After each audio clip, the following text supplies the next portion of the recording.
அடங்குவது 7 பூரணமாய் பரிபூரணமாய் அருணாச்சல ஸ்மரணையில் நினைப்பும் மறப்பும் அருந்த உணர்வு ஸ்மரணையில் அகம் அகம் என ஸ்புரிக்கும் அருணாச்சல ஸ்மரணையில் ஆனந்த ஸ்புரணத்தில் இருப்பது 8 எனும் 8 முறையிலும்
Mental Health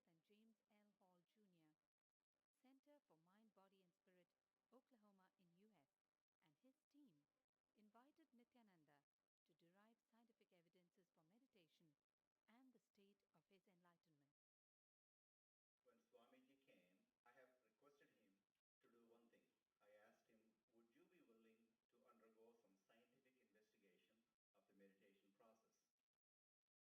would you be willing to undergo some scientific investigation of the meditation process? He very cheerfully agreed without one complaint. He went for 3 repeat sessions for PET scanning and 3 repeat sessions for quantitative EEG sessions. And these are really not very easy tests to go through. It requires a lot of patience and a lot of willingness to do that. So we did that. Because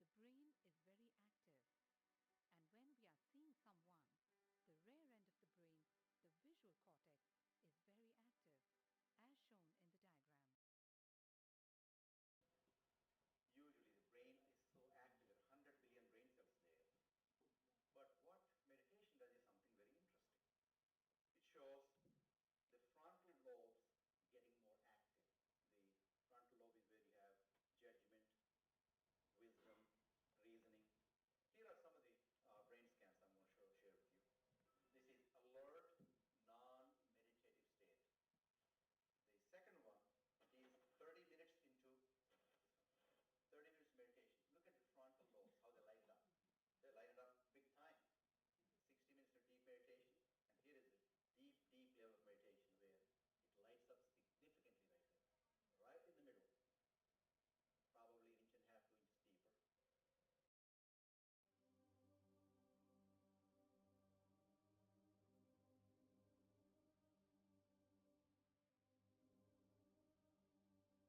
deeper. What's interesting was Swami was inside, and that's the last part of that one. See that light right here?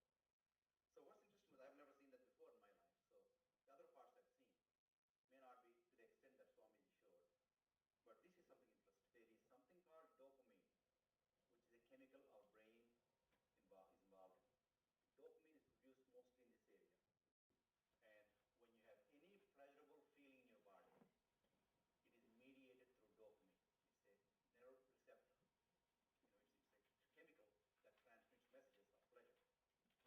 It basically evokes the pleasure chemical. You eat the same thing with visual pleasures you have. Beautiful people, beautiful sceneries, nature, whatever gives you pleasure. It's mediated through dopamine. Everything that human being experiences involves dopamine. But what's interesting is that you and I have the potential to create our own dopamine in a big way. So I named it, for lack of a word in the past, the D spot, which is the dopamine spot. If you can discover your D spot, you got it made in life. The D really stands for divine spot.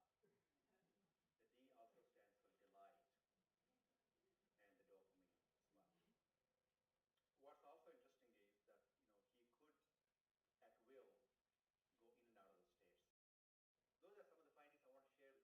Those are some of the findings I want to share with you. There's so much more talk about physiology of mind and brain and the body. It's a fascinating field that this is something that all human beings can relate to, can apply in our own lives. Not only a sophisticated knowledge, but these things have application in daily life for all of us. Nithyananda's system of free healing, known as Nithya spiritual healing, has been baffling the medical world, curing diseases from migraine to cancer. Qualified people are also initiated to become healers.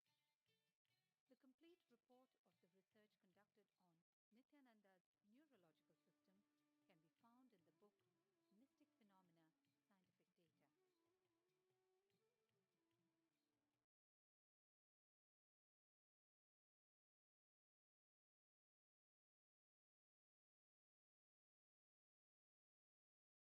Data.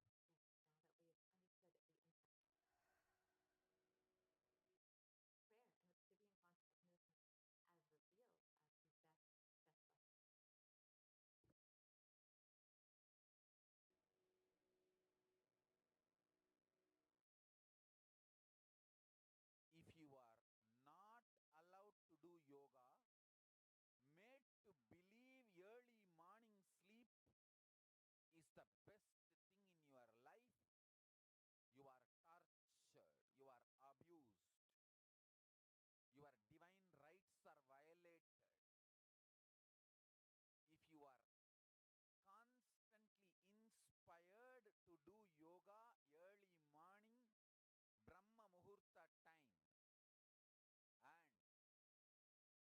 everyday puja, sit that 30-40 minutes and melt down by feeling connection. Understand? Nothing can be compared to prayer to bust your stress. I tell you, prayer is the best stress buster.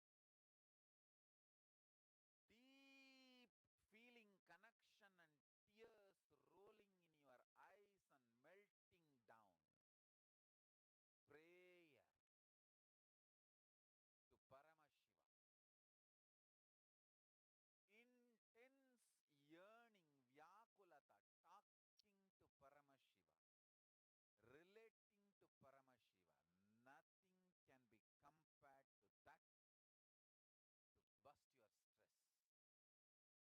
I tell you, everyday puja is an ultimate recharging experience. If you do everyday puja,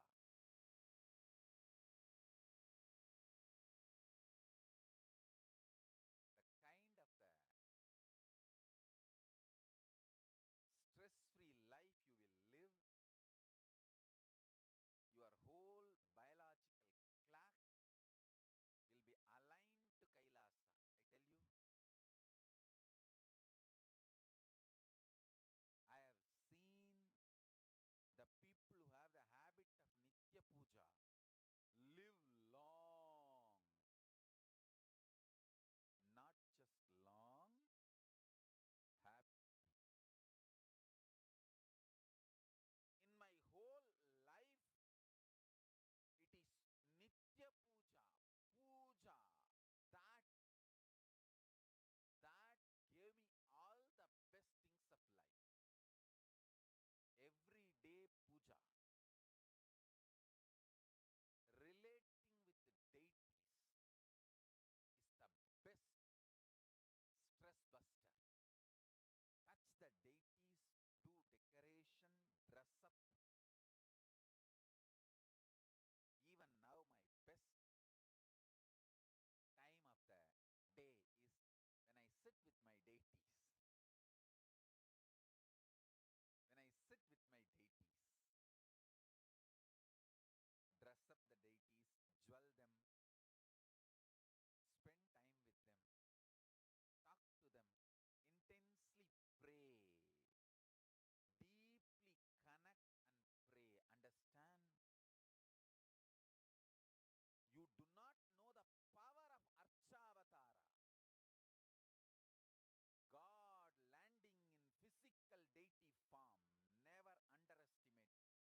to experience the higher consciousness. That is the reason we have the process of firewalking.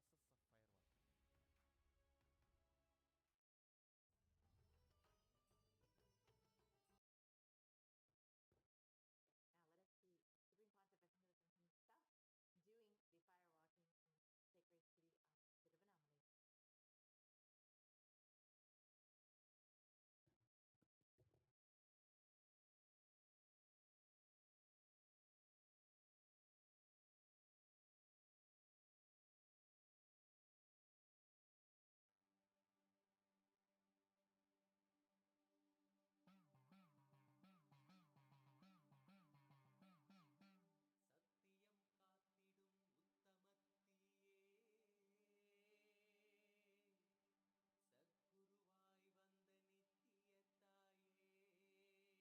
அவனியை பேணும் ஞானமும் நீயே அக்னி வடிவிலே அருள் புரிந்தாயே தீனிலே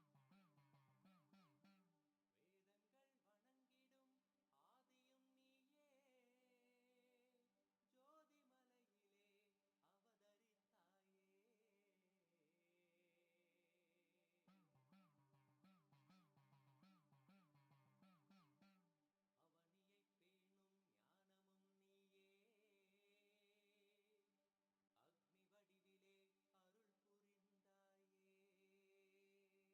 let us see what modern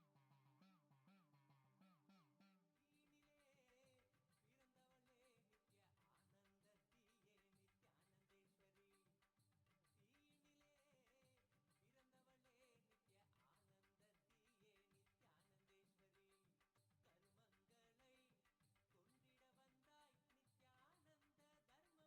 about fire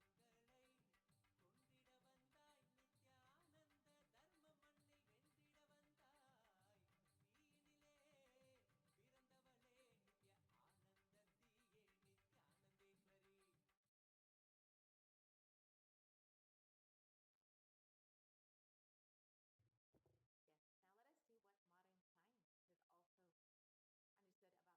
has studied fire walking and has found that fire walking increases the levels of happiness and lowers fatigue levels in those who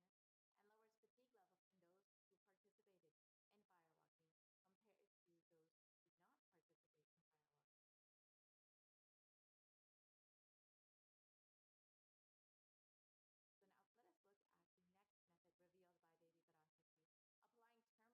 in fire walking compared to those who did not participate in fire walking. So now let us look at the next method revealed by Devi Parashakti, applying turmeric on your chest, drinking neem juice, and meditating on Devi Parashakti every day. So first, let us understand the benefits of neem juice as revealed by the Supreme Pontiff of Hinduism himself. Bididi. It is not, I'm not talking from air, I'm talking from ground. In Bididi, before we came to that land, 30 borewells were dug, no water. Now, from the day we came till now, we have water for 10,000 people to live comfortably in that very land. It's only pouring, pouring. Karumari's grace. Wherever he started ashram,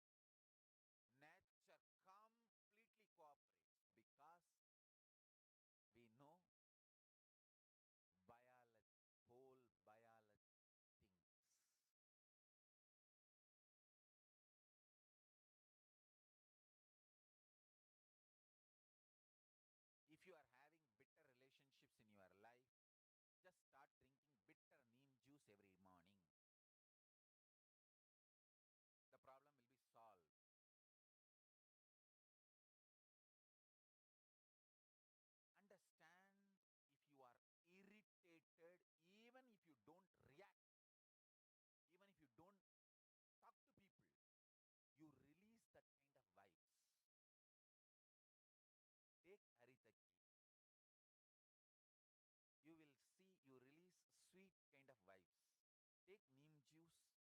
you release healing, compassionate vibes.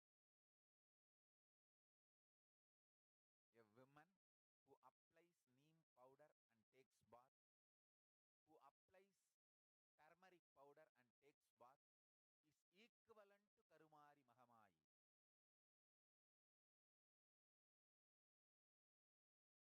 That neem paste and turmeric powder. If a woman takes bath with that, she is equivalent to Mahamayi. She is embodiment of Karumari because she will be manifesting that same vibes of Karumari. I sincerely recommend people start doing all applying neem paste and taking bath, applying haritaki powder and taking bath, applying turmeric powder and taking bath, applying basma and taking bath, especially for men, basma, for women, neem paste and paste.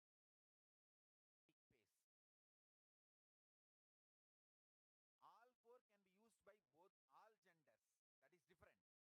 If you want specific,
manufactured the such instruments as an encephalograph.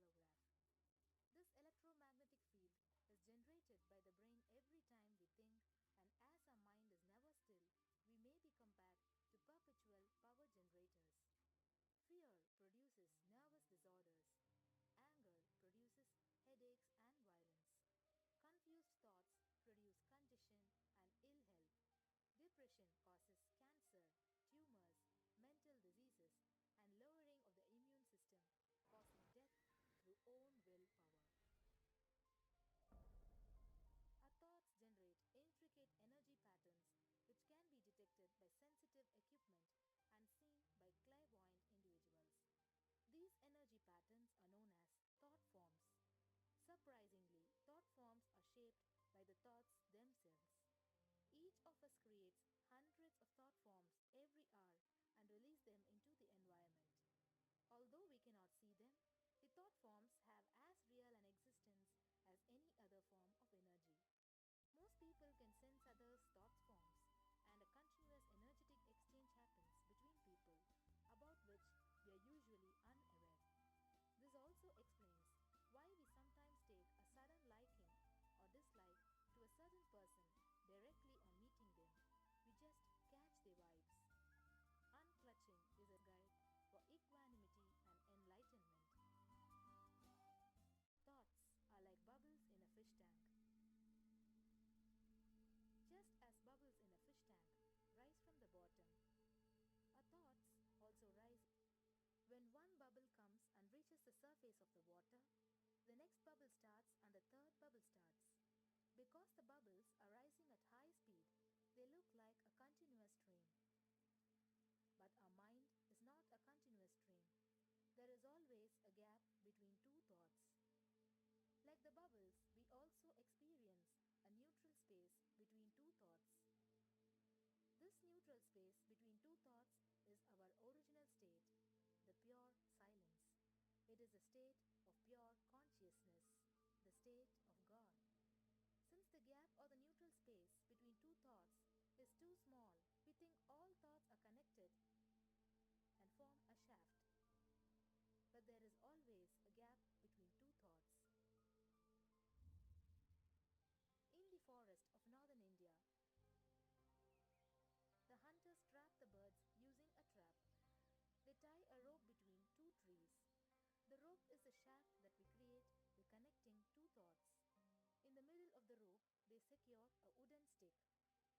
The stick is our mind. The rope is tied at the midpoint of the stick. When a bird comes and sits on the stick, the bird's own weight turns the whole stick upside down. It turns topsy-turvy. The moment it turns upside down and loses its sense of balance, it feels totally shaken and tightens its grip on the stick. It simply holds onto the stick as if its life depends on it. Similarly, we connect thoughts and form a shaft out of it and live in the fear that if we drop our mind, we might be lost. We might lose our identity.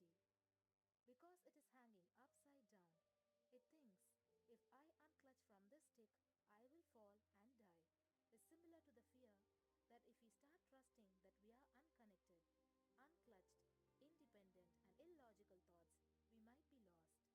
If the bird lets go and relaxes, it may flutter to balance for a moment or two. When it leaves the stick, maybe for a few seconds, it will fall, but then it will adjust itself and start flying.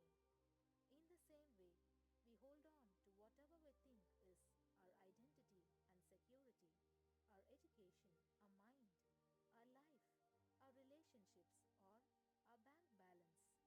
Ultimately comes to remove the stick that is our identity. Just like the bird, we don't realize that if we drop our mind, at that moment we can become a Paramahamsa. That very moment we can be liberated.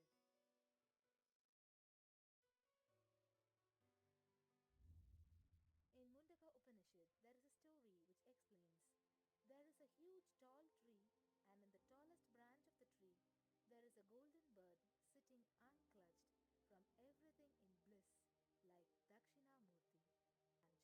There is a small bird which jumps from here and there to various branches eating fruits. When it a bitter fruit, it feels bad. Whenever she eats the bitter fruit, she sees the bird which is looking above, silently, like Dakshinamurti, and feels why I should not be like that bird. But unfortunately, when the same bird, when it eats tasty fruit, it forgets the bird sitting above it. In the same way, she keeps battling between branches, eating bitter and tasty fruits again and again. One day, as a small bird flies up higher, and as it reaches near the golden bird, it realized that he and she are the same. There is no difference between them both and realizes her original state. The small bird realizes that she also can be in the same state of the golden bird and become a Paramahamsa. This moment, trust yourself. Don't bother about losing your identity. Just trust yourself and let go of your identity. You will immediately become a Paramahamsa and be liberated. All you need to do is to trust that you're unclutched. Dropping the conclusions you can't be transformed is unclutching.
parts, giving, accepting. Only when divine accepts what one offers, the offering becomes complete. Offering is not made out of fear nor out of greed. When an avatar lands, the offerings are purely a part of the grand Leela played out for the only purpose of enlightenment.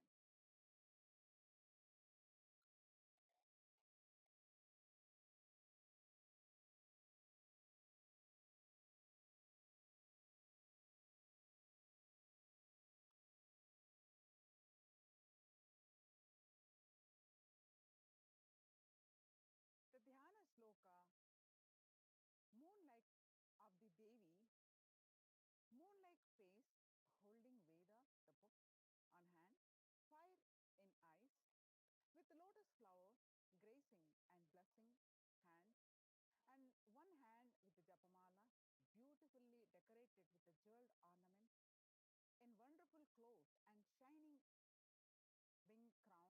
Her name is Manonmani. The verse is from Moola Agama Manonmani Dhyana.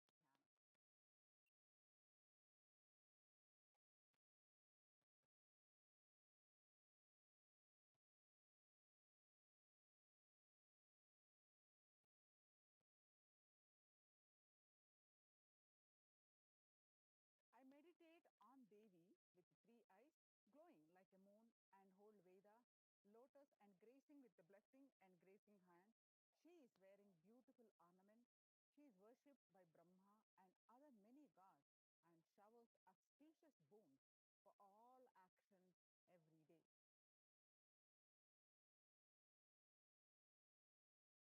Significance of the element gold, divine element gold. Triply born according to the Atharvana Veda, verse 5.28.6, triply born by birth is this gold. From the atoms of Agni is one. It becomes dearest to Agni. One fell away from the Soma when it was heard. One day, once they call the seed of virtuous and powerful Apa, that is waterly, moleculous. Let the triple gold be for your long race. Gold is a divine element. It purifies anything it touches. It is an element of spiritual significance and great spiritual power of healing and enlightening. The vibration of gold has the power to infuse sattva energy and positive thought currents in anyone who wears and anyone who sees or operates in its vicinity. Gold is present in scriptural agamas, Vedas, Shrutis, Smritis, Itihasas, and Puranas. In all Hindu scriptures, it is abundantly displayed that gold is the most auspicious and purest metal which purifies our being. In the Hindu civilization, everything was built in gold, exchanged in gold. Rituals tea were offered in gold bricks. When one was to be saved from life-threatening illnesses, gold was offered as a ritual fee. Gold was in abundance and used for weighing equivalent amounts of commodities, including cows. Kingdoms were built with huge doors of gold. The streets would have huge columns, huge archways made of gold. Horses, cows were dressed in gold. Hindu civilization thrived on the bank of rivers of gold. Indus, Indus River was called Hiranmaya, that means the river of gold in Rig Veda. The river of Saraswati was called Hiranyavartini in Atharvana Veda. Gold is the supreme element for offering gifts to the ones you love and revere. Temples are constructed and paved in gold. Deities are made in gold and decked and adorned in gold because it preserves the enlightenment energy for thousands of years. It lasts forever.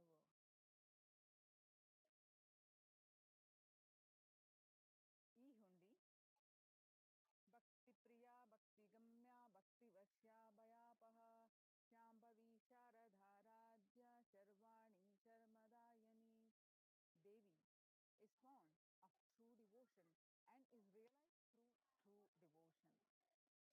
won over through true devotion. She removes all our fears. The verse from Lalita Sahasranama.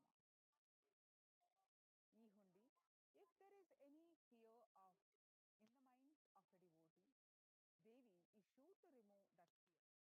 It is stated that Devi likes to be worshipped in autumn. Here, it is meant that autumn of our lives, when thoughts turn more and more inwards, the role of the divine is known and understood clearly. The need for Devi worship becomes stronger. Shambhavi, consort of Shambhu, the Lord Shiva. Sharada Radhya means worshipped by Sharada Saraswati. Sharvani, the wife of Lord Shiva.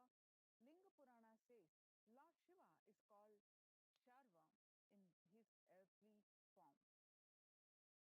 Sharmadaini, Devi who bestows happiness on devotees.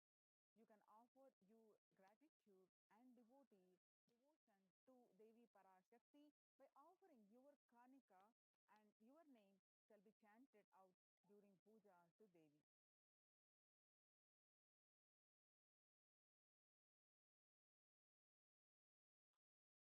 The Sankalpa chanting.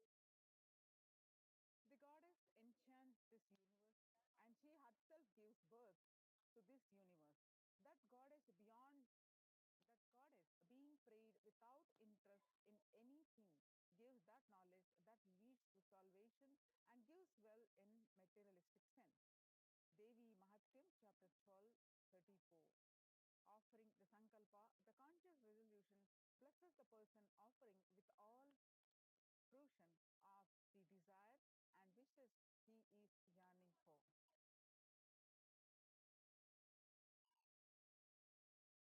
The offering to Devi Parashakti is Sahasra Swarna Kasu. Devi is Nama Parayana Prita. She who likes repetition of her various names. Lalita Sahasranama, verse 731. This is the offering of 1008 names of Devi Parashakti. It's a very special and unique archana offered to the Mahameru. Offer a gold coin inscribed with each of the 1008 names and receive the blessings to have the Ananta Kalyana Guna, that is all the divine qualities of Devi Parashakti.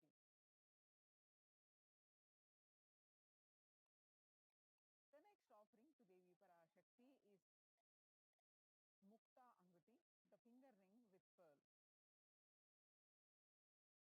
I bow to the goddess Meenakshi, whose crown has garland of pearls, and the face shining like a full moon, who wears anklets that are studded with the gemstones and has small bells, who is shining like the splendor of lotus, who grants all the wishes, the daughter of the mountain, who is worshipped by goddess Vani and Rama. I remain ever being to the goddess Meenakshi, the ocean of compassion. The Mukta Anguti finger ring with the pearls you can offer at various sizes, $251, $501, and $750 US dollars.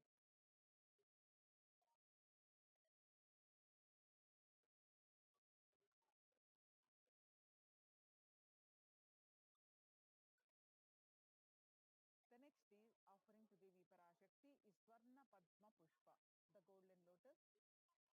According to the Kamika Agama verse, all the kalashas should be wound around with suitable thread and covered with new cloth. They should be adorned with a lotus flower made of gold.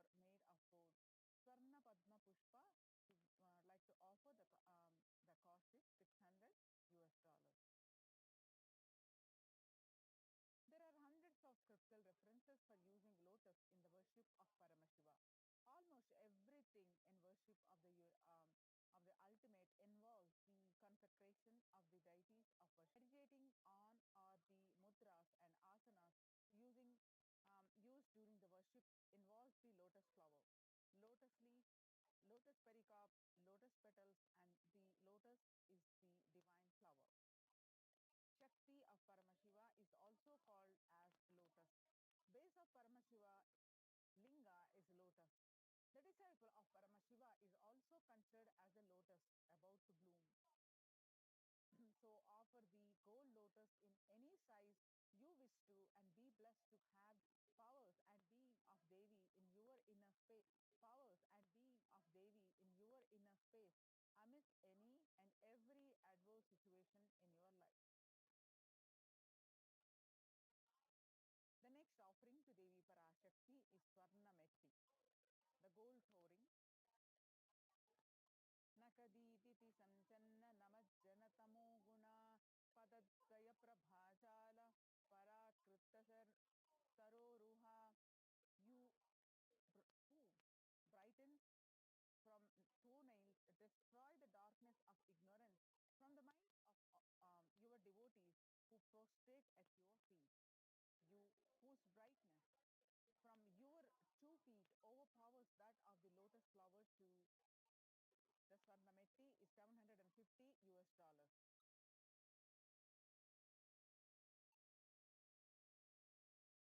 The Swarnametti, the gold touring, is offered the gold touring to Devi, adorning your sacred feet to be in constant gratitude for receiving her blessings to even the most difficult aspects of your life.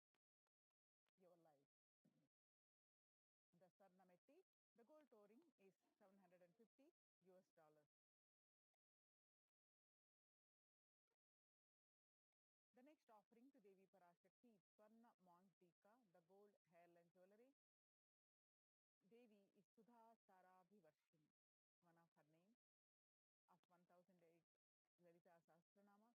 She who makes nectar flow in all her nerves from Sahasrara, that is she who gives the very pleasant experience of the ultimate. The mantra flowing from the Sahasrara chakra, which is fully open.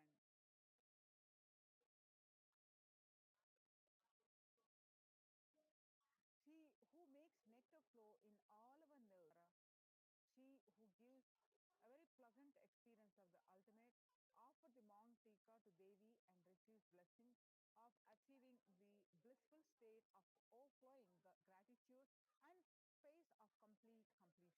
The Swarna Mantika gold hairline jewelry is 750 US dollars.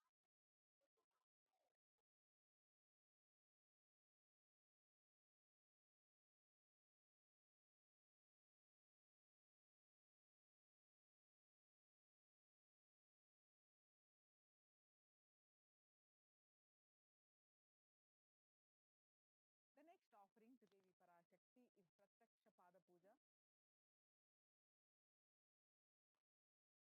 Nakadiditi Sanchanna Namajjanatamo Guna Padadvaya Prabhajala Parakruta Saroruha. The illuminating splendor of Devi's toenails dispel the darkness of ignorance in the devotees prostrating at her feet. Her feet defeat the lotus in beauty. The Soundarya Lahari, which states that the nails have been sharpened by constantly being touched by the crown of celestial beings who always prostrate before Devi. Tamoguna is darkness. In this stotram, tamas is indicative of ignorance in the minds of devotees, and by constantly prostrating before Devi, their ignorance is removed and they attain knowledge. Offering Pratyaksha Pada Puja blesses the Yajaman with all the auspiciousness and blessings of the Supreme Pontiff of Hinduism, Jagat Guru Mahasan Bhagavan Sri Nithyananda Paramashivam. The offering of the Pratyaksha Pada Puja is 1008 US dollars.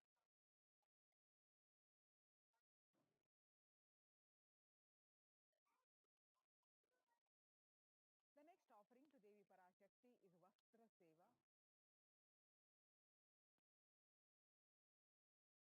The offering of the Vastra Seva blesses the Yajaman with all auspiciousness and blessings of the Supreme Pontiff of Hinduism. The Vastra Seva offering is 1008 US dollars.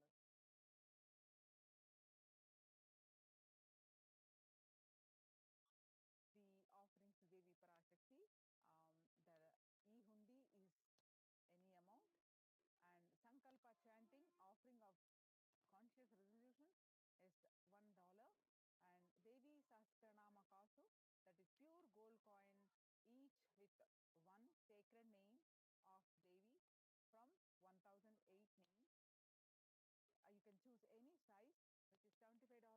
150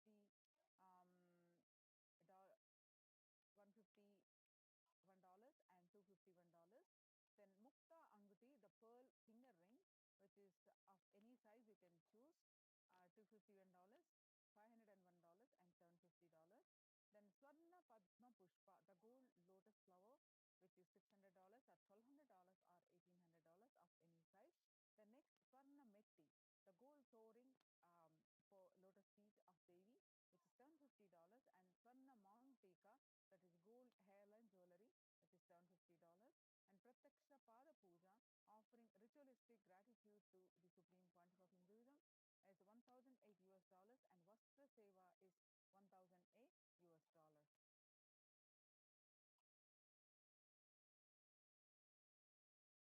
In the registration form, there are two options: ready to offer today or intention to offer specific sevas. The registration form is interested in offering, need help in manifesting, need more details. You can file your Sankalpa http colon forward slash tiny.cc forward slash Bhava Samadhi. http colon forward slash tiny.cc forward slash Bhava Samadhi. The online payment ready to offer seva by online payment http colon forward slash tiny.cv forward slash Devi offering. Devi space hyphen offering.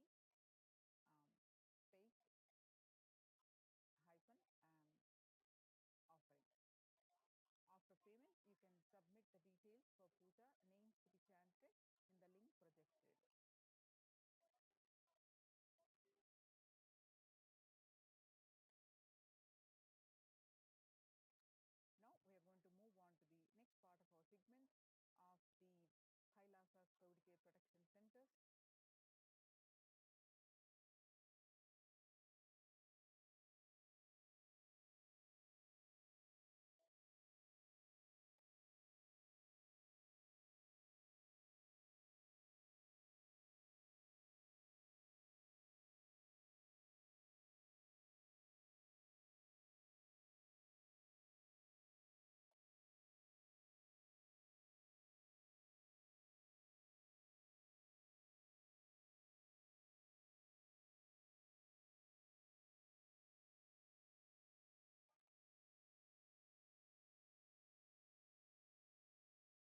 Now we are going to move on to the next part of our segment of the Kailasa's COVID care protection centers. Multi-layer quarantine COVID care protection centers at the Kailasa's de facto spiritual embassies with the blessings of the Supreme Pontiff of Hinduism. What we learn from this segment today: the concerning statistics on the mental health and the global peace across the world due to the COVID-19 pandemic, and what are the Supreme Pontiff of Hinduism and Kailasa's contributions for global peace, and the Supreme Pontiff of Hinduism's spiritual solutions for COVID-19, Kailasa's COVID care protection centers, some glimpses, and why temple-based ecosystems, UN recognizes Kailasa's contributions. The crisis that we are under. Today, people around the world are trying to grapple with the grim reality that the pandemic is far from over. The aftermath of the current calamity promises to be much more devastating. The greatest economics of the world are facing disastrous futures. Countries are facing off each other in deep mistrust. Now let us see some of the statistics and current news.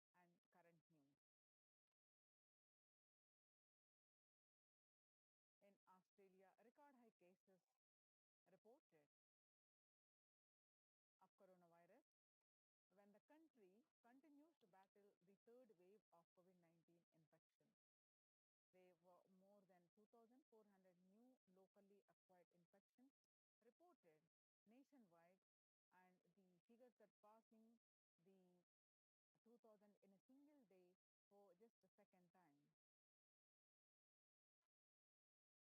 The World Health Organization makes a big statement of the Delta variant of coronavirus has elbowed out all the three other COVID 19 variants of concern that now being a tiny fraction of the samples which are being sequenced. The COVID 19 has killed more Americans now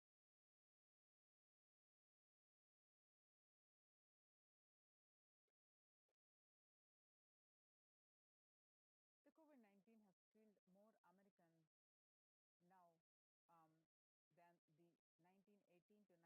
The 1918 to 19 flu infected about 25% of the Americans and killed an estimated 0.65% with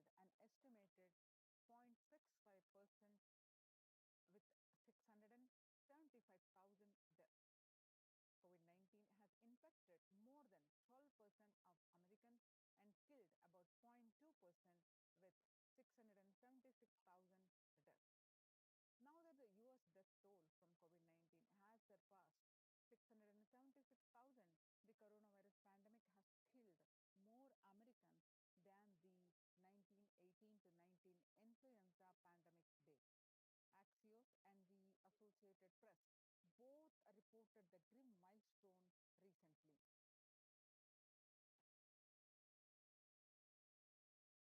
So, the COVID 19 now officially US deadliest pandemic as the death toll crosses that of the 1918 to 19 flu.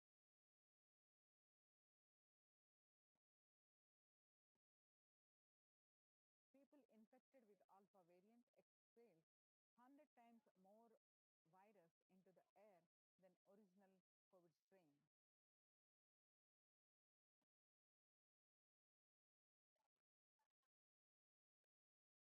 6 feet distance may not be enough to prevent viral transmission indoors. COVID 19 Delta variant still most concerning, says the World Health Organization experts. In US, the pandemic is nowhere under control, says the chief medical advisor, Mr. Anthony Fauci. He said, right now we are still in pandemic mode because we have 1,60,000 new infections a day. That is not even in modestly good control. In an interview with Axios, the US has reported 40 million cases of COVID 19 since the outbreak of the virus, with over 4 million infections adding up in the past few weeks. The increase in COVID cases comes as the US administration earlier this month announced that it is planning to provide a booster shot of the vaccine as the Delta variant has become dominant in the nation and is wreaking havoc. The surge in Delta variant is driven by the new low vaccination coverage in many communities across US, according to the US Center for Disease Control and Prevention. Mr. Fauci says, size, you can't be hanging around and having 100,000 infections a day. You've got to get well below 10,000 before you start feeling comfortable.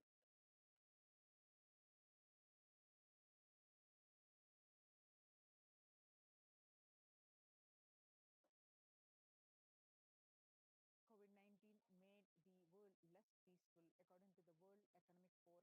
COVID 19 violent incidences and fatalities. With the increased incidences of violence and fatalities, COVID 19 made the world less peaceful.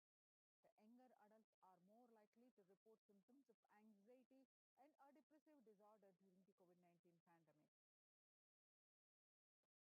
The average share of adults reporting symptoms of anxiety disorder and a depressive disorder, what it was in before the pandemic, in a 6 month period in year 2019 was 11%, and during the pandemic, in just 1 month of this beginning of this year, it increased to 41.1%.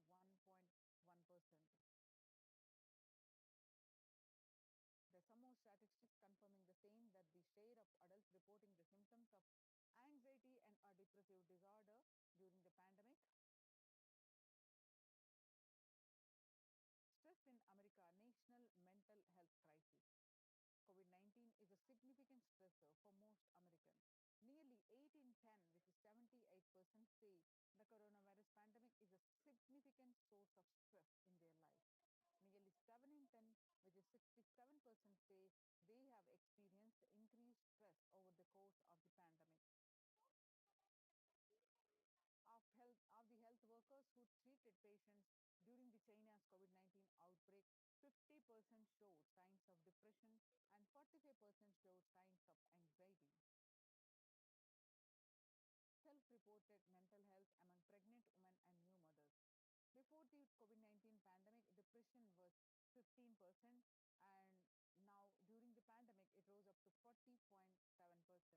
And now, before the pandemic, the anxiety was 29%, and now it rose up to 72%. Living under stay at home orders, 8 in 10 students are struggling with focus on school or work and avoiding distractions. And 55% of all students do not know where to go for help for their mental health. Understanding the pandemic's impact on working women, nearly 82% of the women surveyed said their lives have been negatively disrupted by the pandemic, and nearly 70% of the women who experience these disruptions are concerned their career growth may be limited as a result. The global economic outlook during the COVID-19 pandemic, it changed the world. The pandemic is expected to plunge most countries into recession, and with per capita income contracting the largest fraction of the countries globally since 1870. International Labour Organization, COVID-19 is a threat to peace building in conflict-affected nations. The COVID-19 crisis has worsened already fragile situations. The ILO is more aware than ever of its responsibility to promote peace and resilience in the time of this global pandemic. The Mumbai mayor says the third wave is already here. And the city mayor has said that the third wave of COVID is already upon Mumbai, pointing to a sudden spike in cases. The third wave of COVID is not coming, it's already here. Breakthrough infections found in 25% of the health staff. A little over 25% of healthcare workers were infected with coronavirus despite getting fully vaccinated. A recent study has revealed, giving an insight on the breakthrough infections due to the Delta variant. This study, jointly conducted by the Institute of Genomics and Integrative Biology, the maximum hospitals in Delhi NCR found that the vaccination breakthroughs were far more common during the Delta outbreak in Delhi than previously reported. New COVID-19 variant Mu shows signs of vaccine resistance.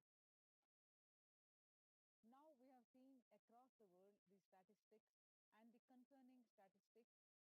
Not only is affecting the physical health, the fatality is increasing, and it is affecting the mental health, especially the younger generation, and which is leading to the affecting the global peace. So, how to cope up with the current COVID-19 pandemic?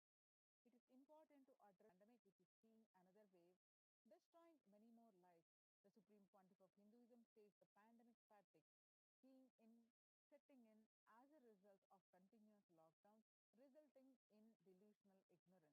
Holding on to the delusions and supporting this phase of delusional decisions leads to delusional arrogance, Drobhava Sankalpa. The continuous lockdown leads to delusional thoughts like, so what? If I die, it's okay. I can't live forever in this lockdown.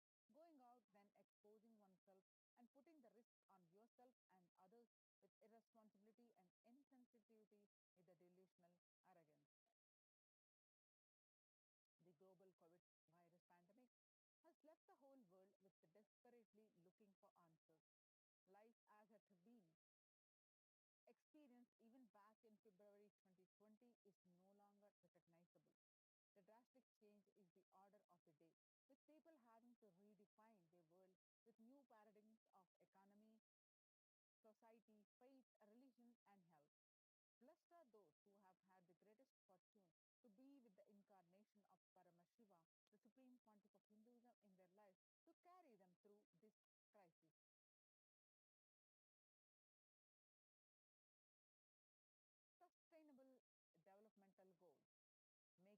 peace with the nature is possible if we start now. And making peace with the nature is possible only if we start now. Even amid pandemic, the 2021 can go down as the year we made peace with nature and set the planet for healing. Our environmental, social, and economic challenges are interlinked. They must be tackled together. For example, we cannot achieve sustainable developmental goals, including ending poverty by 2030, if climate change and ecosystem collapse are undermining food and water supplies in the world's poorest countries. We have no choice but to transform our economics and societies by valuing nature and putting its health at the heart of all our decisions. Now let's watch a small clip. Making peace with nature is possible. It will start now.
The World Health Organization Health and Peace Initiative.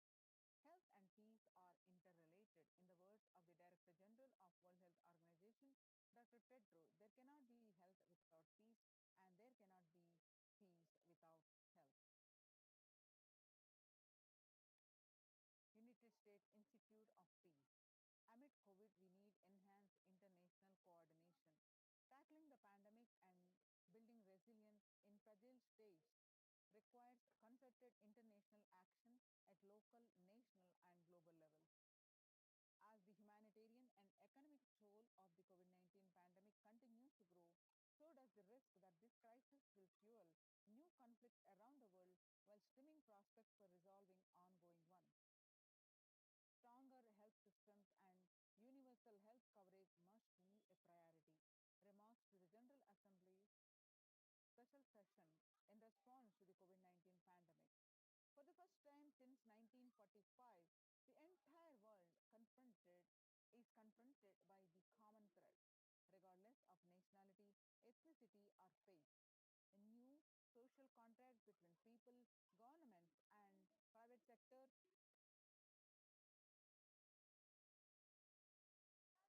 a new ma,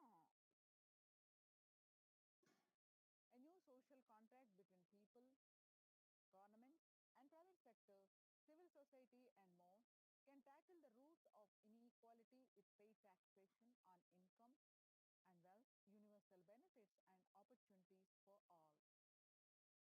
Now let us see the Supreme Pontiff of Hinduism's contribution for global peace.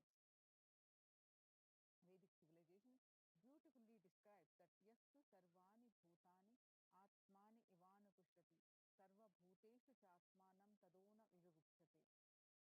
That is, global peace is the byproduct of the individual bliss. Whenever an individual goes through a spiritual bliss, he manifests a beautiful, peaceful life for him and everyone around him. If he is powerful enough, he moves the whole city and manifests peace. He's more powerful, he moves the whole village, the whole country. If he is powerful enough, like incarnation, he moves the whole world and manifests peace for them. So, global peace is the byproduct of the individual peace. Then, how do we attain this individual bliss? By practicing unclutching, by practicing completion. Supreme Pontiff of Hinduism has given various techniques to achieve the global peace. Now, let's watch from the of Hinduism explaining to us Sirkazhi enriching temple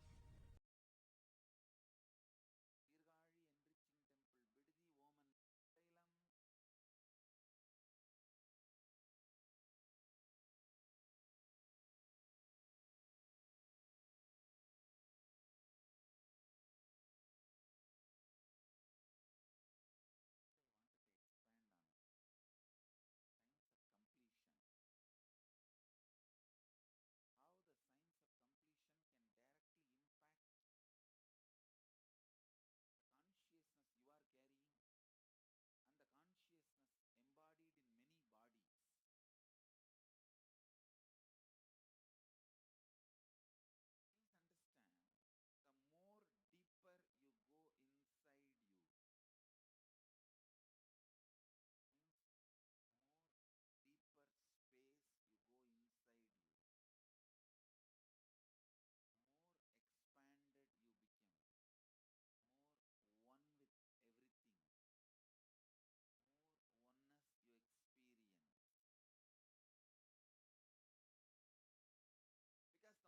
transformation is the secret to achieve global peace. Social answer means I'll tell, oh, you should all work for global peace. You should all work for turning the world. You should work for revolution. You should work for all these, that things. You should vote only the party which says that it will stop the war and all these things. This is the social answer. Nonsense. If you want the honest answer, I tell you, simply transform yourself. You can't do anything. If at all you can do, you would have done it.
eternal peace. So, remember this very clearly.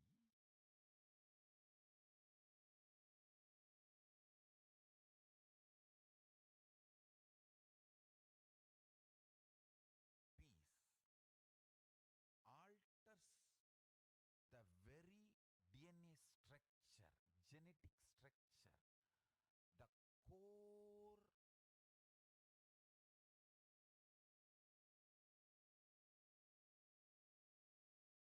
Anu Mahat structure. Understand? Anoraniyan Magato Mahiyan. The consciousness in you is atom inside the atom, Mahat, more than Mahat. That Anoraniyan Magato Mahiyan. That consciousness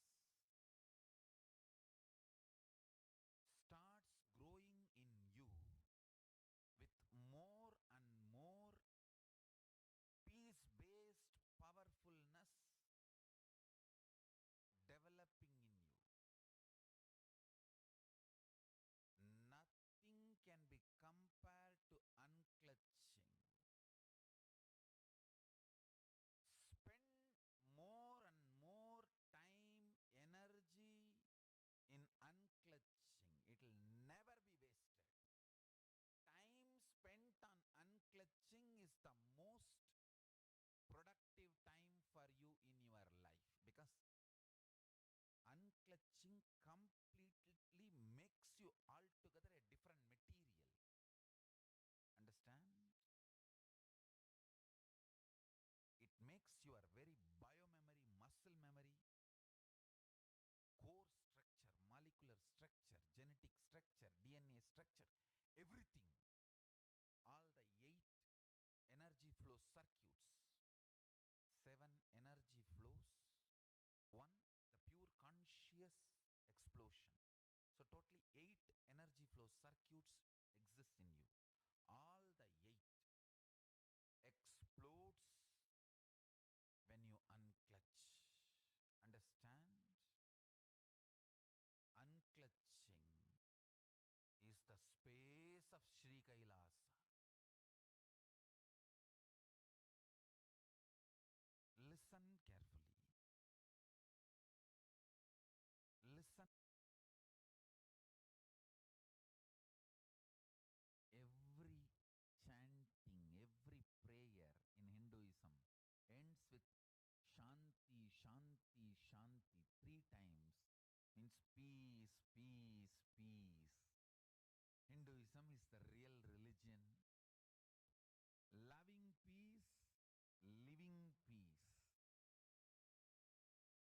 Individual level, social level, global level. Understand? Hinduism laws, all its 56 nations, 200 states, 10,000 kingdoms, samsthanas, is not a loss to Hinduism, it is a loss to planet Earth, human beings.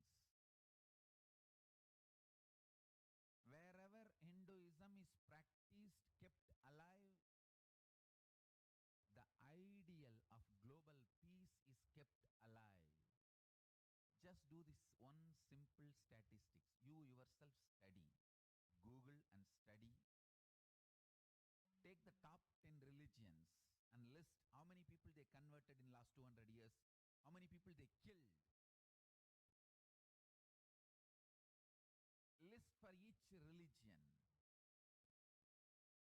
I can be 200% sure you yourself will realize Hinduism is the most peace-loving and peace-living religion, neither conversion nor terrorism. Neither conversion nor terrorism. Being the supreme pontiff of the most peace-loving, peace-living religion, I give you all my blessings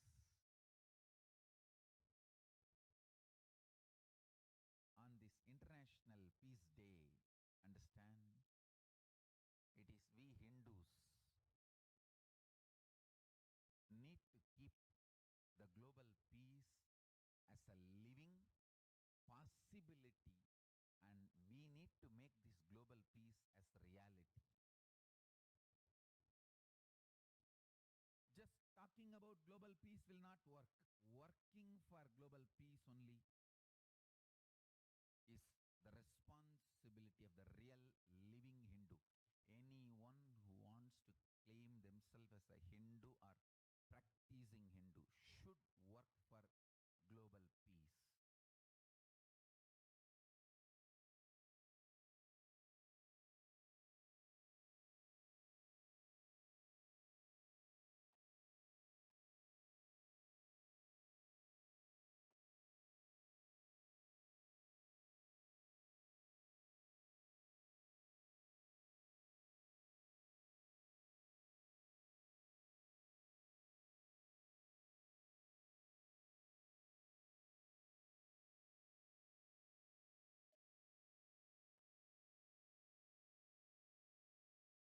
Kailasa's mission of global peace and super consciousness breakthrough.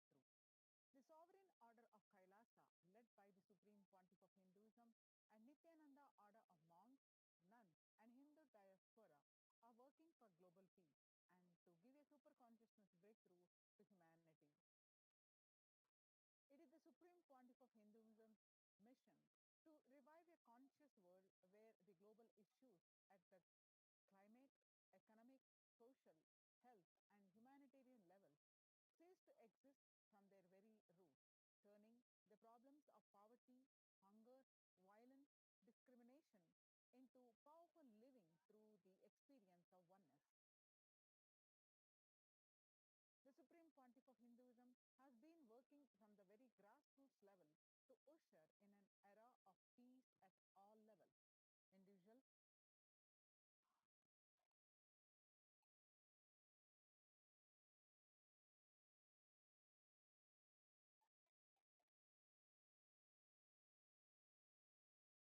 individuals, societal, national, and global. His deep insights into the workings of human mind body emotions have enabled him to powerfully and directly address various social and emotional problems facing humanity today.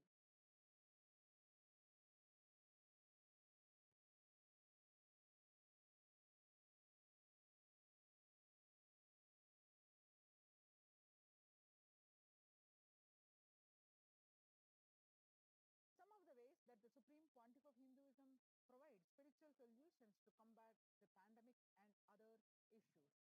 Since the beginning of the global lockdown, the amount of contribution and activism of Kailasa has increased multifold through the Paramashivoham program, bringing super consciousness breakthrough to the whole humanity by starting the Akhanda Nirvikalpa Samadhi Jnana Yajna and contributing almost millions of minutes so far. Paramashiva Sankalpa chanting, the sacred Sanskrit mantra chanting 24 by 7 via Zoom session. Spiritual healing to one and all 24 by 7. Helping humanity to cope up with the insecurity, fear, disease by empowering individuals to heal themselves and learn to cope up emotions like depression and tough situations in relationships. Providing alternative solutions to worldly problems through power manifestation. Initiating thousands every day into manifesting innate superhuman capabilities into Kaila's courtyard sessions. Providing the healthy solutions like a technique to clear the stomach from Ayurvedic solutions, which ultimately brings clarity out to the spiritual truth and give a conscious breakthrough. In the long term, establishing self-sufficient communities. Continuing and intensifying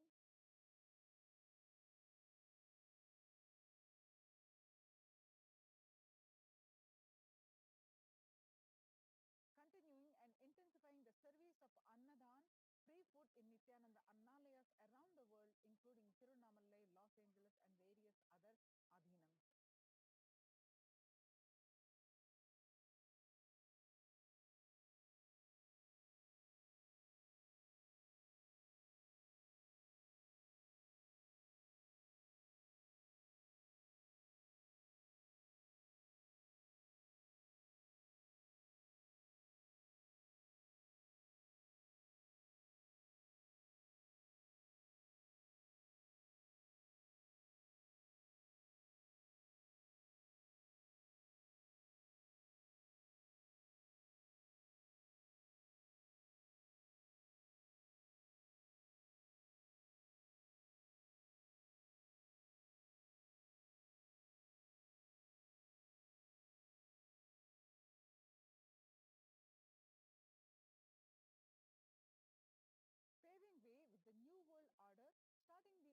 agriculture-based communities in Adi Kailas and several other locations.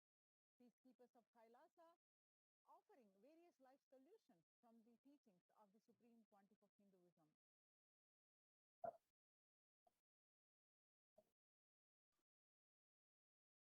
Hinduism prescribes various methods for global healing.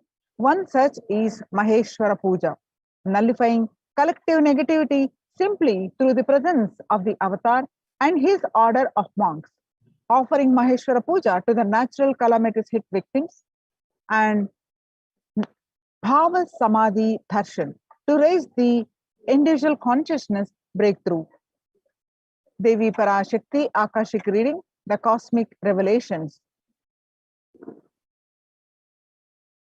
The Supreme Pontiff of Hinduism spiritual solutions for COVID-19. Society was created with the delusional ideas of too many human beings' blind spots and the decisions made from those blind spots. If the visionary of a civilization or country or nation has blind spots when he develops a vision for it, the whole civilization suffers those blind spots forever. Now it's time that the nature, Prakriti, resets itself, and many of the blind spots based visions become important components of the society. This pralaya which is happening is melting down everything which is delusion based. The world as we know is gone, and let us celebrate God. This isolation which is seemingly endless, with an unknown future which is compelling humanity to make 100% lifestyle change, is something to be deeply drilled upon. All problems need to be addressed only with spiritual solutions and powerful cognitions. To stop people having mental breakdown, pandemic fatigue, epidemic fatigue, collapsing, depression, destruction, and also give them the super consciousness breakthrough, the Supreme Pontiff of Hinduism gives spiritual solutions and powerful cognitions. Some of the spiritual solutions and powerful cognitions are unclutching, practicing completion, practicing oneness, practicing ajapa japa of Mahavakya, Om Nithyananda Paramashivoham, consciously building deep feeling connection, yoga, puja, vegetarian diet, and nirahara samyama, and many more.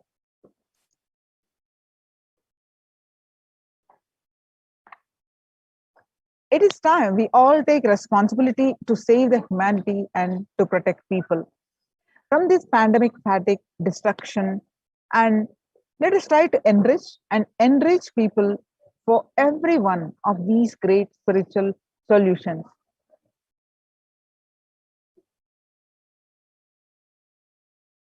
And all these teachings are free and open for all.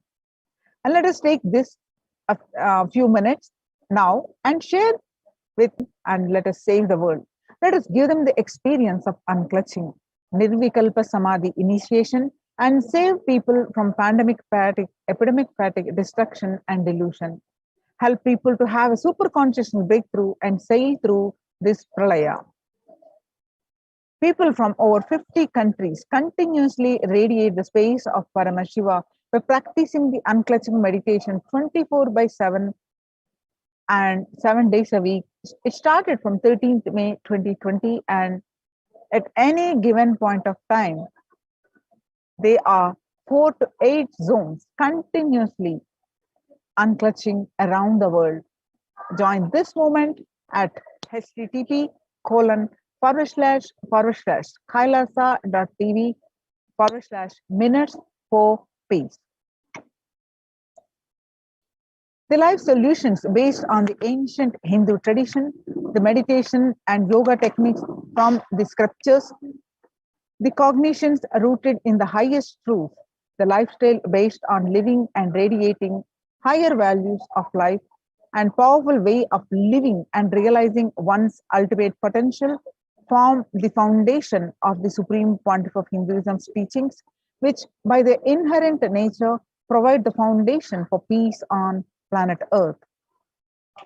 The Supreme Pontiff of Hinduism has launched the Minutes for Peace initiative, which aims to reduce crime globally by conducting mass meditations around the world in parallel.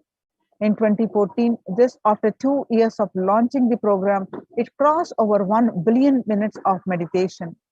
Scientific studies have shown a reduced crime rate after participation in the meditation and completion techniques. In 1976, it was found that when 1% of community practiced meditation pujas, the crime rate was reduced by 16% on an average. The current tally on the Minutes for Peace website is more than 4.3 billion cumulative minutes of meditation logged, including all the events, programs, festivals, where people have gathered in large numbers and participated in meditations and rituals. The total count comes out to be a staggering 409 billion minutes for peace so far.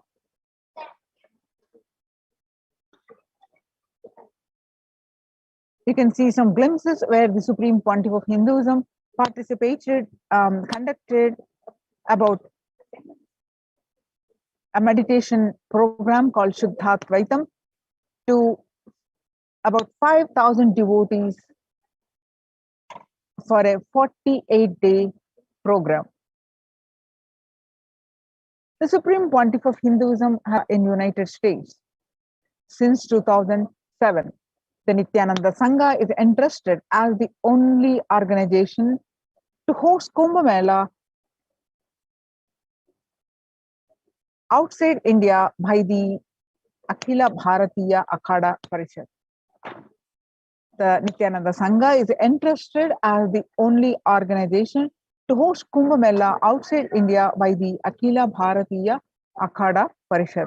In September 2006, the Supreme Pontiff of Hinduism has organized the first confluence for world peace to honor the memory of those who lost their lives, saving others on September 11, 2001 at Irvine, California.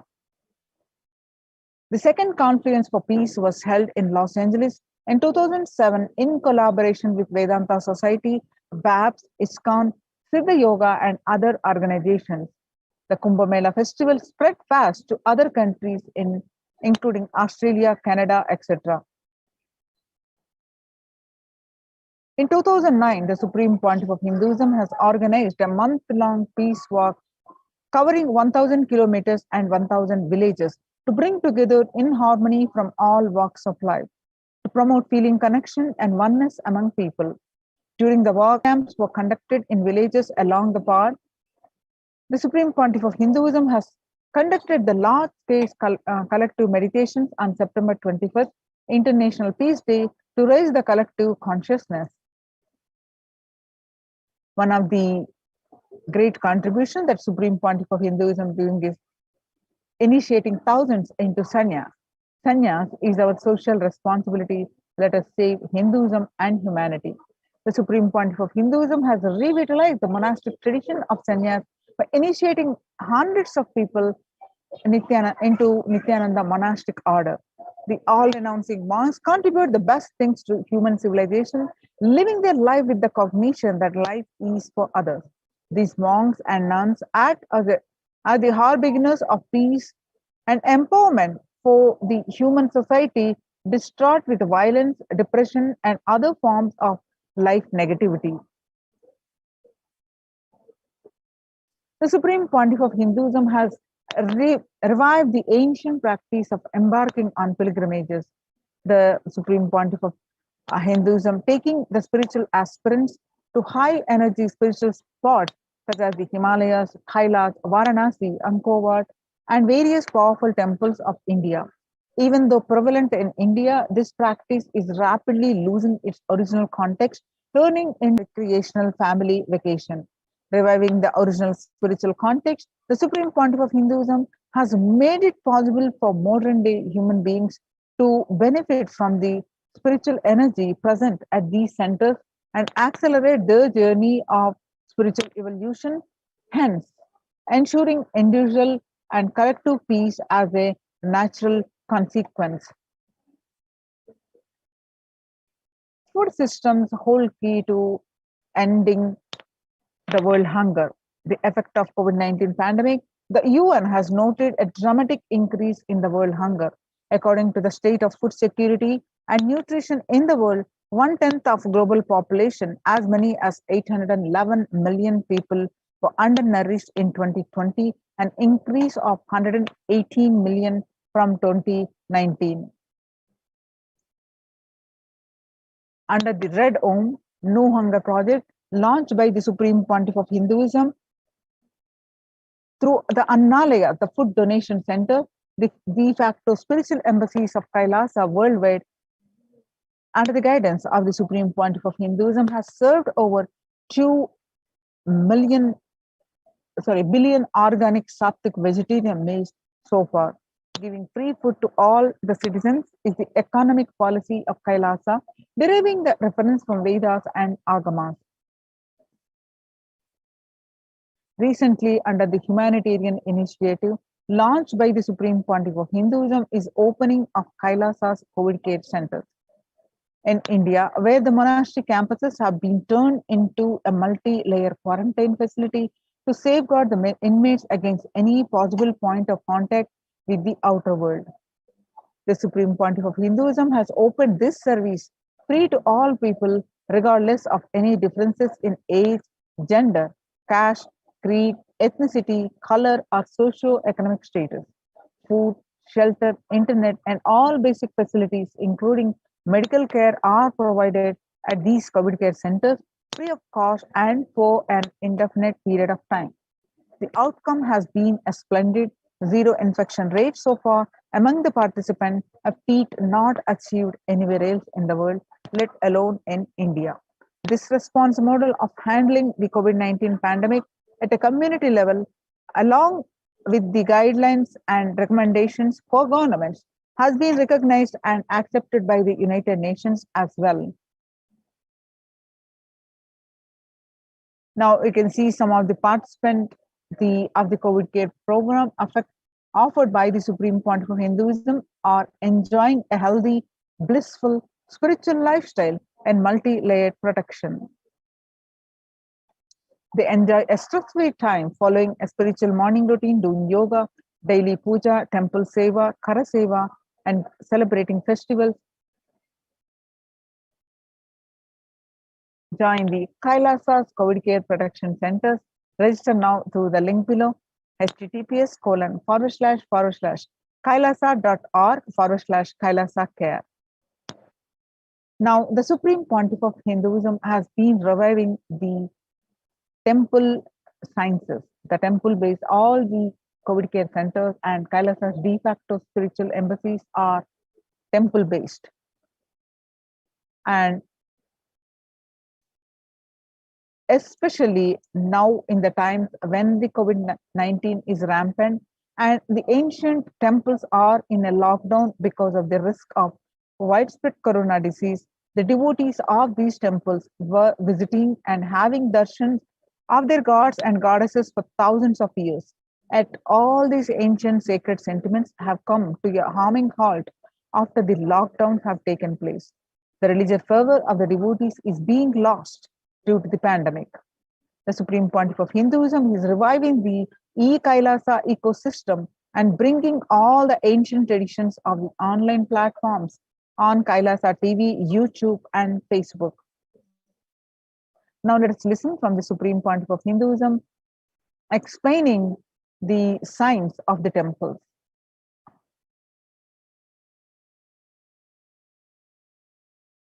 This particular Meenakshi temple. Please tell us who is Devi Meenakshi and her husband. Why this grand temple? What are the visible and invisible functions of this temple? Please tell us, Swamiji. Read the next question also. As we see in our present time, towers of mobile, TV or dish TV antennas everywhere connecting invisibility to satellites, doing an incredible function for individuals and for society. My question is, there is and was everywhere temples and deities in this culture. Anybody coming from outside just wonder, Is this just sentimental carved stones, worshipping culture, or just artistic sculpture? What is the invisible function of temples, deities? See, both questions, same answer. That is the reason I wanted to answer both the questions together. Modern day dish TVs, antennas, mobile towers, all of them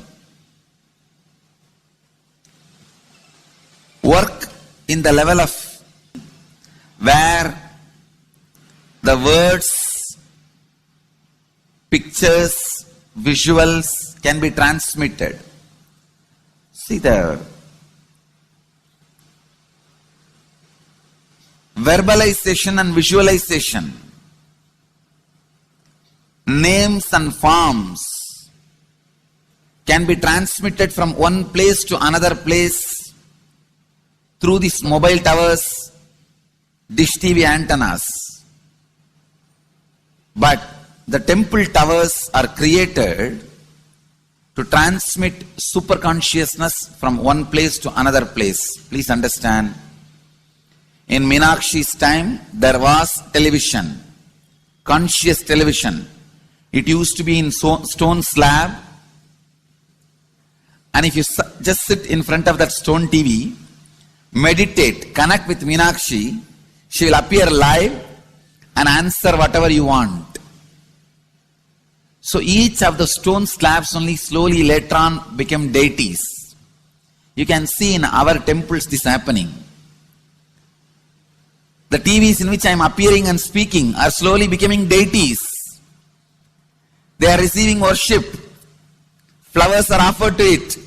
Aarti is done to it. Incense is given to it. Now, all our temples are planning to have a separate throne for this TV. In Los Angeles, already I am on the throne. The TV is in the throne. The TV, in which people are seeing me, have already become deity.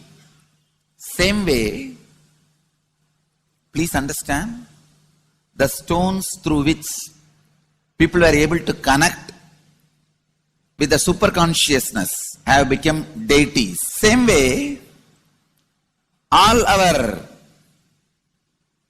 temples, deities, everything is a connecting mechanism with super consciousness. The mechanism which connects with the super consciousness.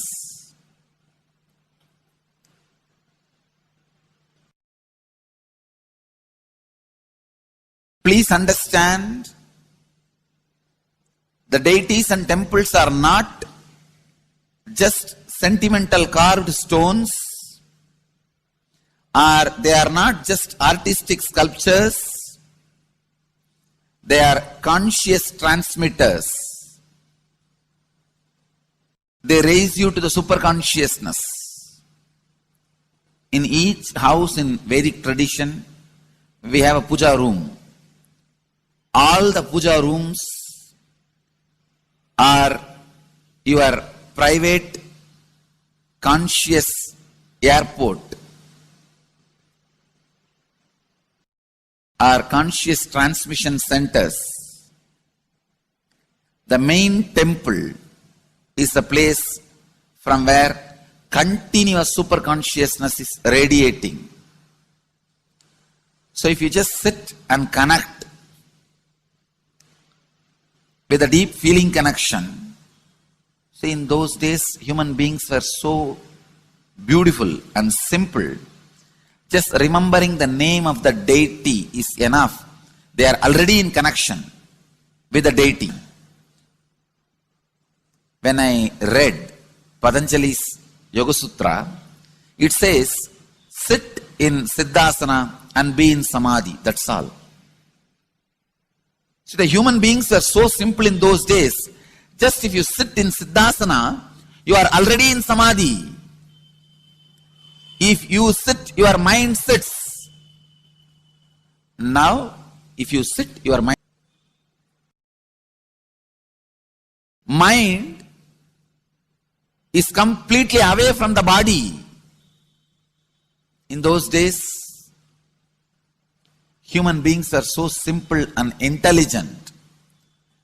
All the non-mechanical parts of their brain were awakened. It is Western culture which killed the non-mechanical parts of the brain, the functions of the non-mechanical parts of the brain. Please understand, in the Vedic civilization, always human beings were brought up in such a way that non-mechanical parts of the brain was fully alive and awakened. It is a cultural invasion, destroyed the greatest possibility of the human being when the non-mechanical parts of the brain is not functioning anymore. The temples, deities, all these are looking useless. Otherwise, they are a huge conscious infrastructure. Please understand. So, an example, suddenly, if we find some method to travel just 20 feet above the air or 30 feet above the air without petrol or diesel, all our automobiles, roads, everything will become useless. Then you will wonder, why so many automobile industries are established? Why so many cars are produced? Why this huge road waste? I think our ancestors are fools. You don't understand. At one period, it was used. It was being useful. Our temples, our deities, all these are useful if all your non-mechanical parts of the brain is awakened.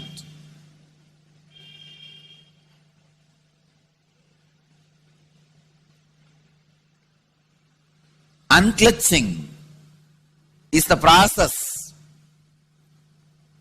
to awaken your non-mechanical parts of the brain. When your non-mechanical parts of the brain is awakened, you will understand temples, deities, how useful they are, how directly useful they are, how they are part of our life, how they enrich our life,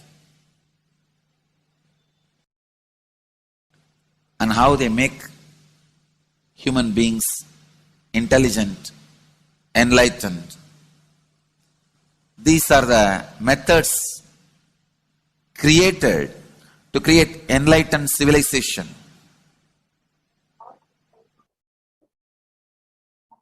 These grand temples are not built as an just monument. They are built as a conscious movement. It is not like Egyptian pyramids, monuments. No.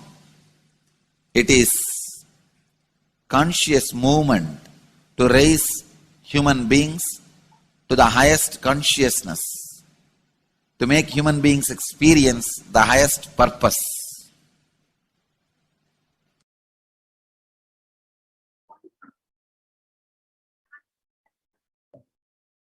Understand, unclutch, use the temples to achieve the highest consciousness.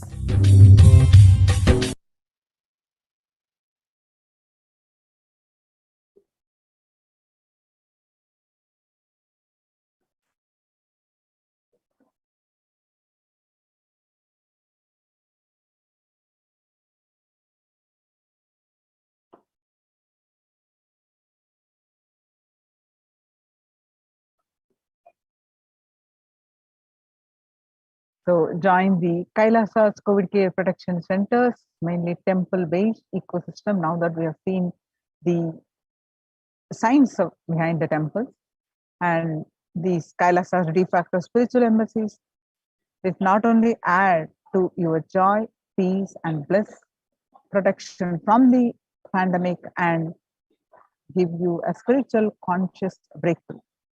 So join the Kailasa's COVID Care Protection Centers. Register now through the link below. at https://kailasa.org/kailasa care. https://kailasa.org/kailasa care.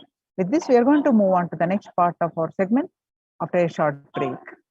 Thank you, Nithyanandam.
Nithyananda Paramashivoham.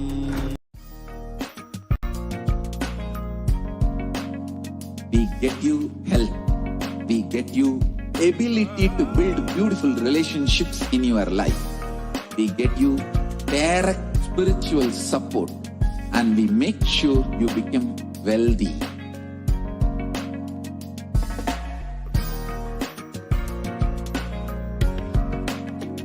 We won't stop giving you just good life.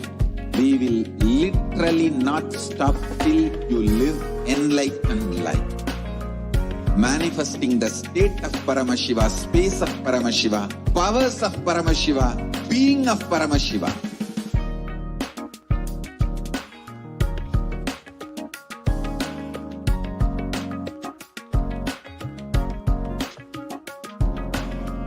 Whole world should become Kailashians. I want the whole world to know Hindus have something great to contribute to the world.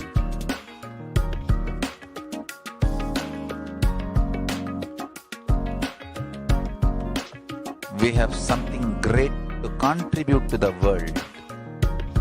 Let us do that.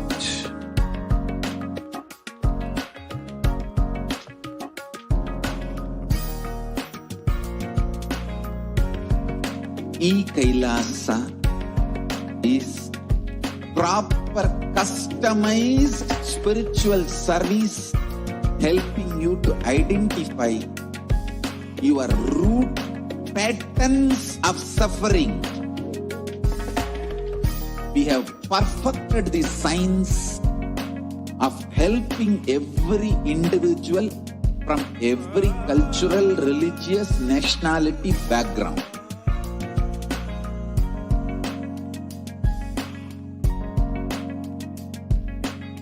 You will have lowest reactionary assumptions, highest awakened response, alive response for life continuously.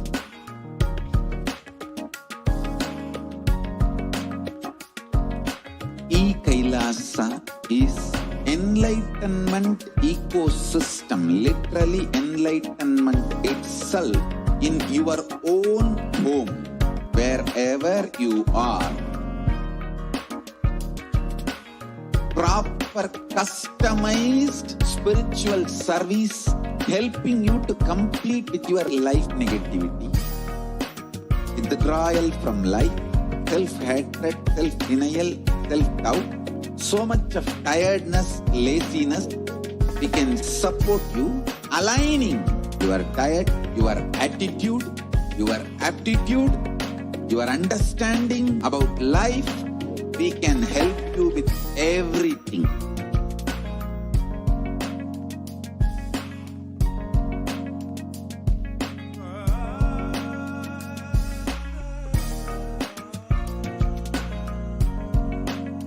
If you are interested in enlightenment, we will immediately bring this to you. If you are not interested, we will explain the whole science, inspire you and make you interested in enlightenment time. We need to cater things to the whole world wherever they are, because enlightenment is the birthright of all human beings. Kailasa is responsible to provide that to all human beings.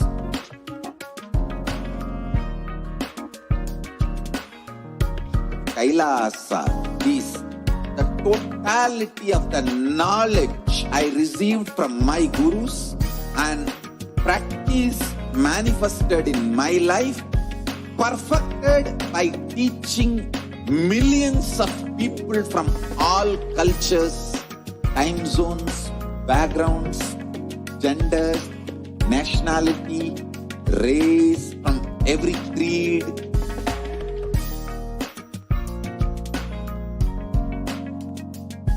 So this absolutely perfected knowledge available to you, served to you in your home without even you moving out of your couch, free of cost.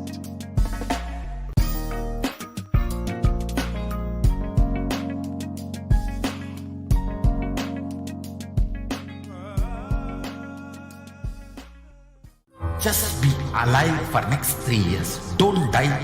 within next 3 years.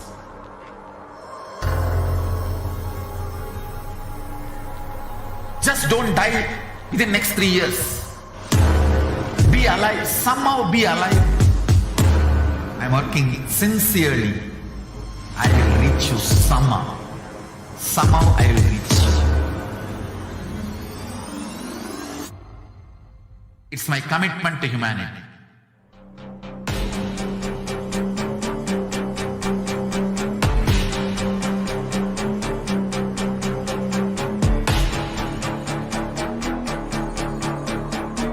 Just don't die within next 3 years. I will reach you wherever you are, whichever corner of the world you may be. I will reach you with enlightenment. You manifesting the space, state, powers, being Paramashivoham. It is possible, and it is possible for you.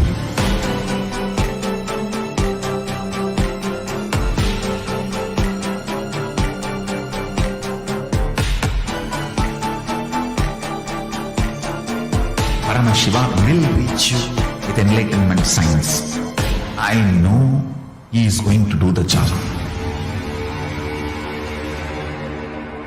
Just be alive for next 3 years. Nothing else. What I mean by the word E-Kailasa, listen intensely. Enlightenment ecosystem, literally enlightenment itself, in your own home, wherever you are. If you cannot come to Kailasa, it's okay. Kailasa can come to you.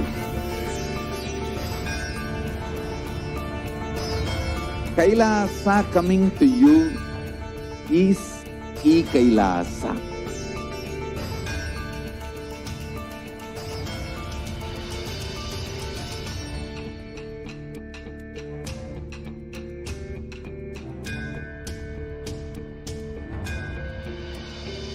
I will revive Hinduism. I am a Hindu revivalist, not by any revolution, but by evolution.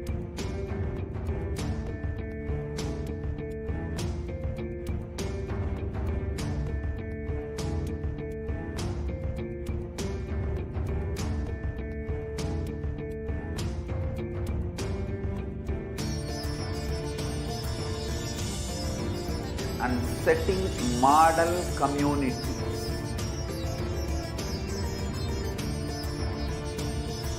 Kailasas, enlightenment ecosystems, Sarvanya Pitas all over the world.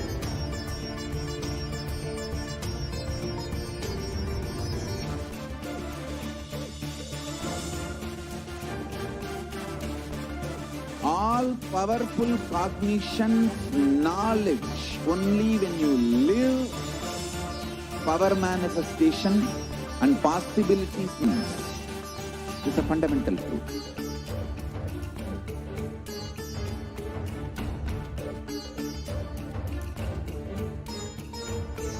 Hinduism cannot live exclusively as one sampradaya. No. All sampradayas of Hinduism is an ecosystem.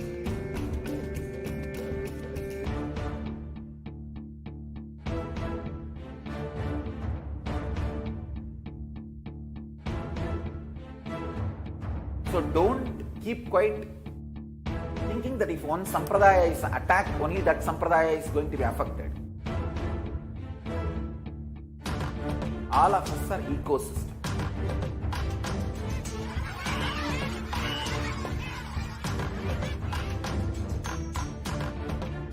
I invite all of you to get involved and enjoy Hinduism by the principle of Dharmo Rakshati Rakshitaha. When you protect Dharma, Dharma protects you. We will make the whole planet flourish spiritually. The spiritual prosperity will happen to the whole planet. We all have to coexist together.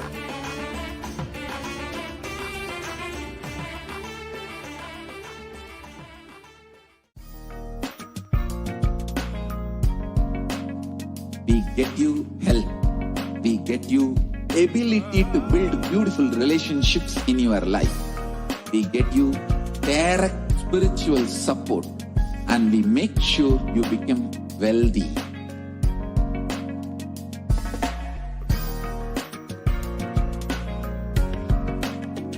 We won't stop giving you just good life. We will literally not stop till you live enlightened life. Manifesting the state of Paramashiva, space of Paramashiva, powers of Paramashiva, being of Paramashiva.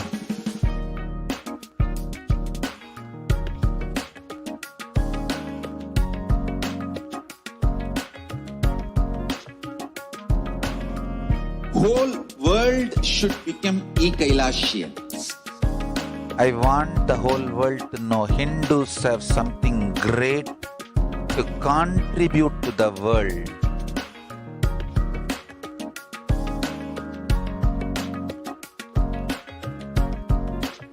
We have something to the world. Let us do that.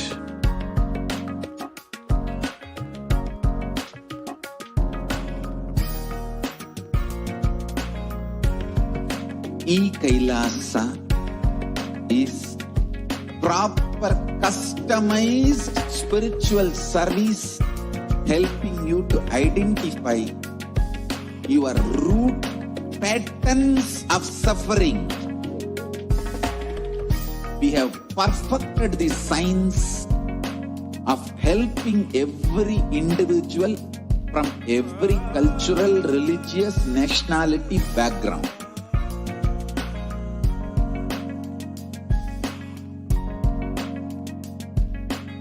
You will have lowest reactionary assumptions, highest awakened response, alive response for life continuously.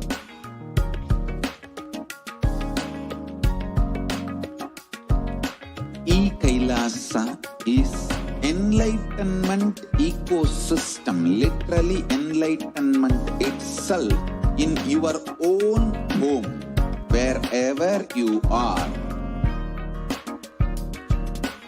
Proper customized spiritual service helping you to compete with your life negativity.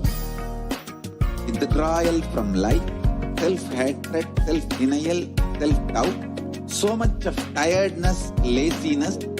We can support you aligning your diet, your attitude, your aptitude, your understanding about life. We can help you with everything.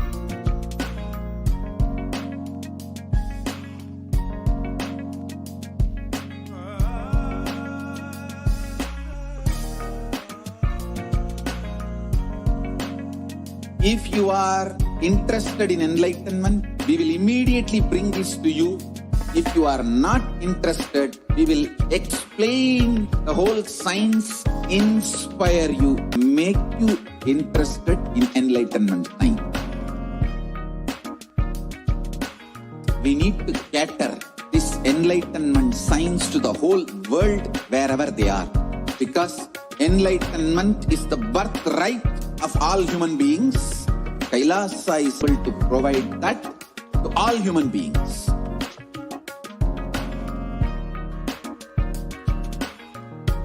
Kailasa is the totality of the knowledge I received from my gurus and practice manifested in my life, perfected by teaching millions of people from all cultures, time zones, backgrounds, genders, nationality, race, from every creed.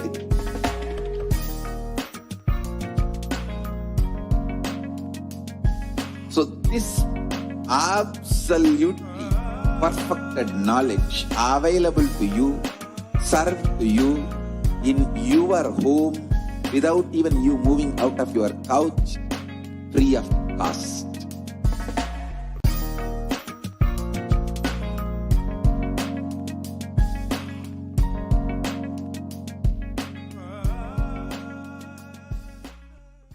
Just be alive for next 3 years. Don't die within next 3 years.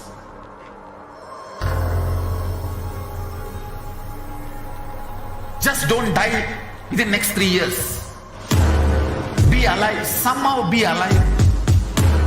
I'm working sincerely. I will reach you somehow. Somehow I will reach you. It's my commitment to humanity.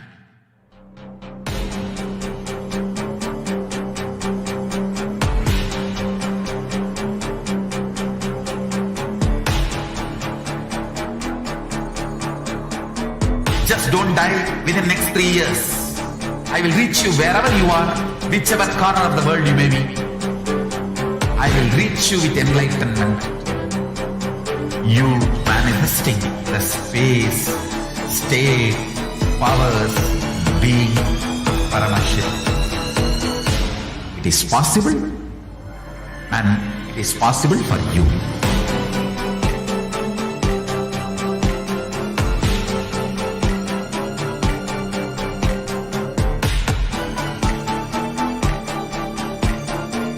Paramashivoham will reach you with enlightenment science. I know he is going to do the job. Just be alive for next 3 years. Nothing else. What I mean by word e-Kailasa, listen intensely. Enlightenment ecosystem, literally enlightenment itself, in your own home, wherever you are. If you cannot come to Kailasa, it's okay. Kailasa can come to you. Kailasa coming to you is e-Kailasa.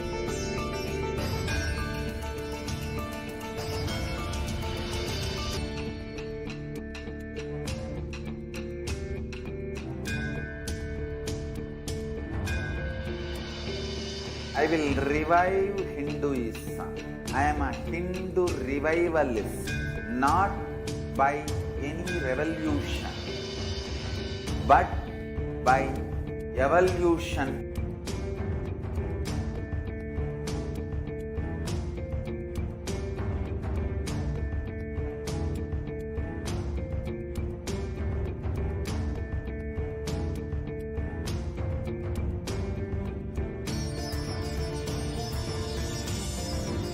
And setting model community.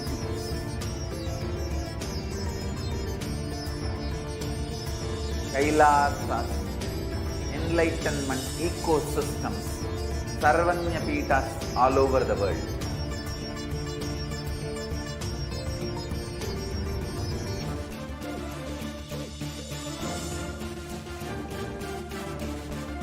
All powerful cognition, knowledge, only when you live power manifestation and possibilities manifestation is a fundamental truth.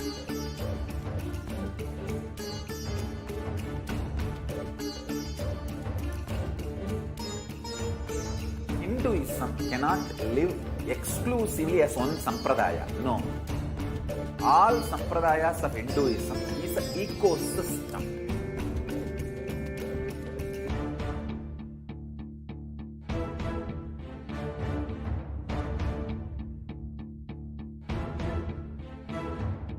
So don't keep quiet thinking that if one sampradaya is attacked, only that sampradaya is going to be affected.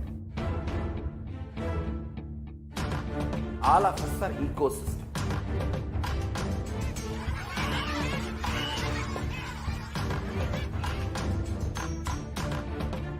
I invite all of you to get involved and enjoy Hinduism by The principle of dharmo rakshati rakshitaha. When you protect dharma, dharma protects you. We will make the whole planet flourish spiritually. The spiritual prosperity will happen to the whole planet Earth. We all have to coexist together.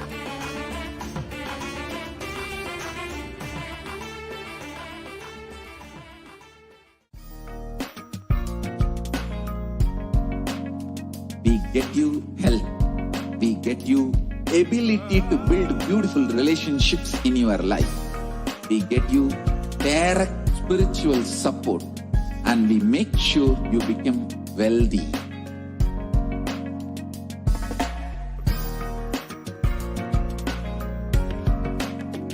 We won't stop giving you just good life. We will literally not stop till you live enlightened life.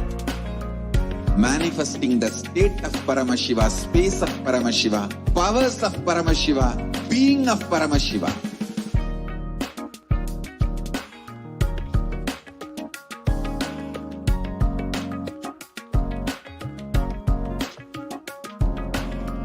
Whole world should become e-Kailashians.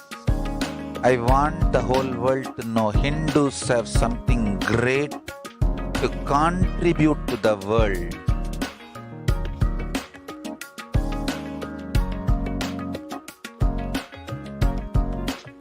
We have something great to contribute to the world. Let us do that.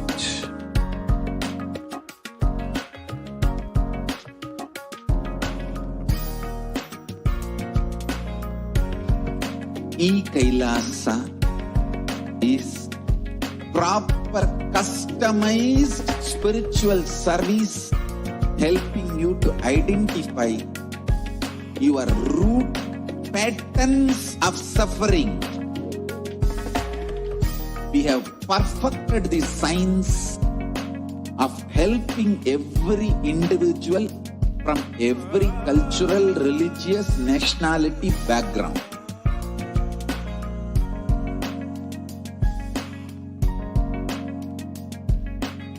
You will have lowest reactionary assumptions, highest awakened response, alive response for life continuously.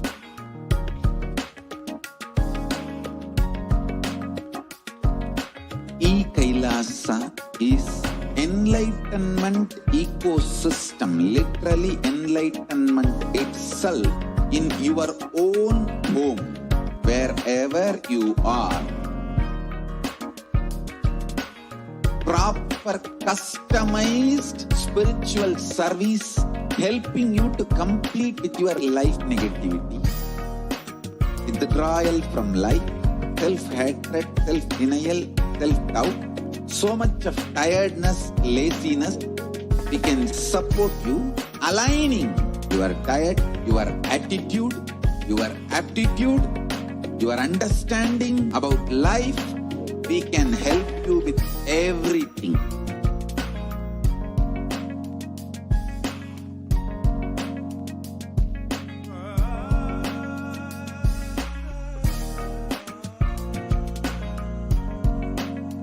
If you are interested in enlightenment, we will immediately bring this to you.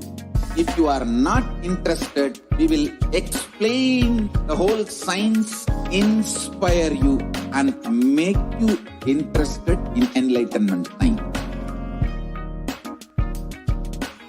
We need to cater this enlightenment science to the whole world wherever they are, because enlightenment is the birthright of all human beings. Kailasa is responsible to provide that to all human beings.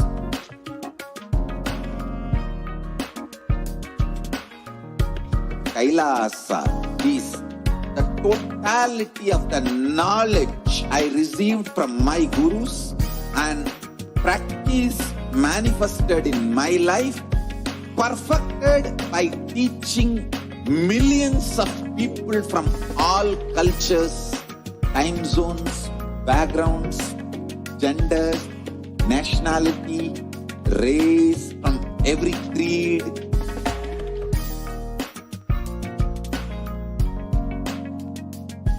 So this absolutely perfected knowledge available to you, served to you in your home without even you moving out of your couch, free of cost.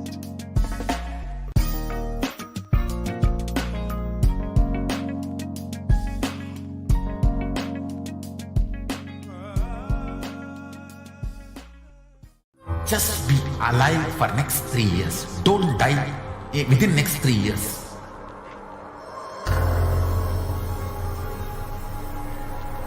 Just don't die within next 3 years. Be alive. Somehow be alive. I'm working sincerely. I will reach you somehow. Somehow I will reach you. It's my commitment to humanity.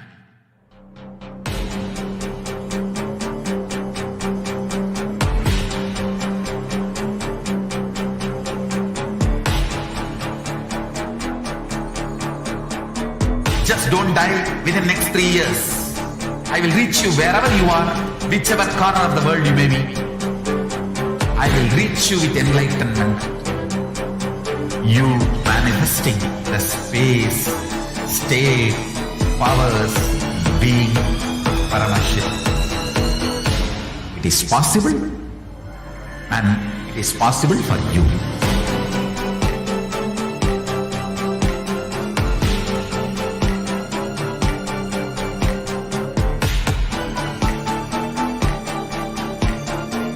Paramashivoham will reach you with enlightenment science. I know he is going to do the job. Just be alive for next 3 years. Nothing else. What I mean by the word e-Kailasa, listen intensely.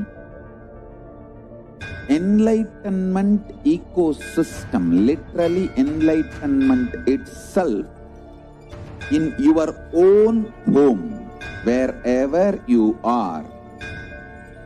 If you cannot come to Kailasa, it's okay. Kailasa can come to you.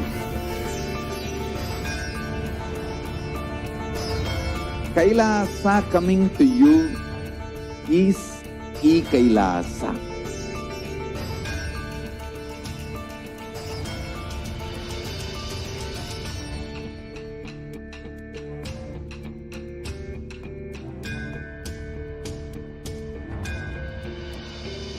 I will revive Hindu revivalists, not by any revolution, but by evolution.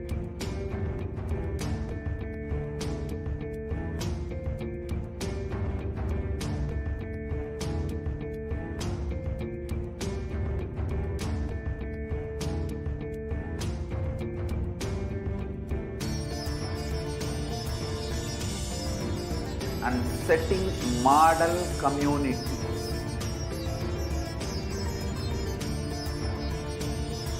Kailasas, enlightenment ecosystems, Sarvanya Pitas all over the world.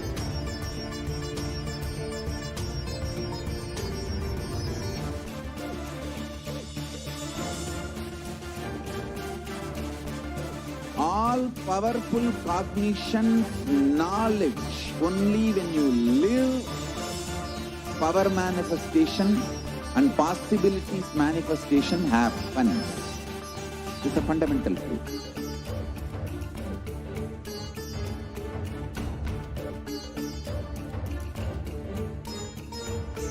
Hinduism cannot live exclusively as one sampradaya. No. All sampradayas of Hinduism is an ecosystem.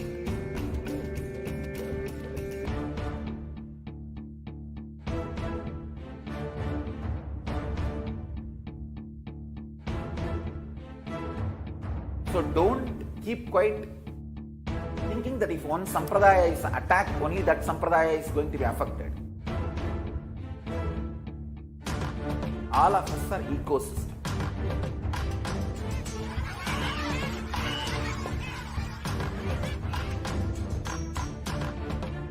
I invite all of you to get involved and enjoy Hinduism by the principle of Dharmo Rakshati Rakshitaha. When you protect Dharma, Dharma protects you. We will make the whole planet flourish spiritually. The spiritual prosperity will happen to the whole planet. We all have to coexist together.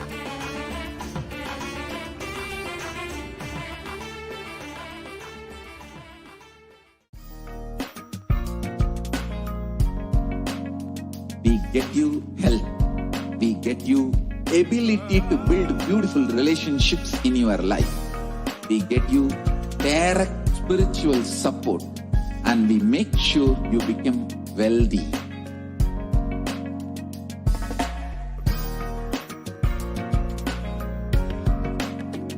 We won't stop giving you just good life. We will literally not stop till you live enlightened life.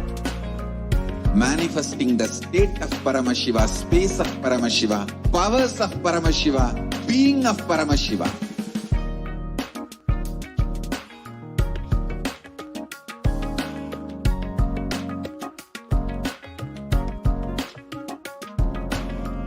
Whole world should become e-Kailashians. I want the whole world to know Hindus have something great to contribute to the world.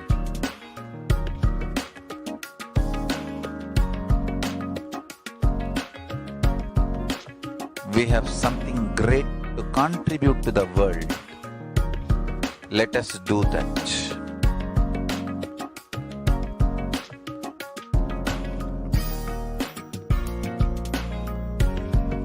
E-Kailasa is proper customized spiritual service helping you to identify your root patterns of suffering.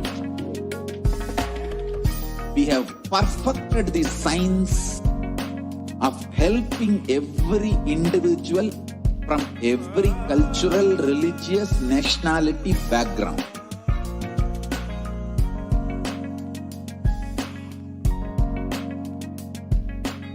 You will have lowest reactionary assumptions, highest awakened response, alive response for life continuously.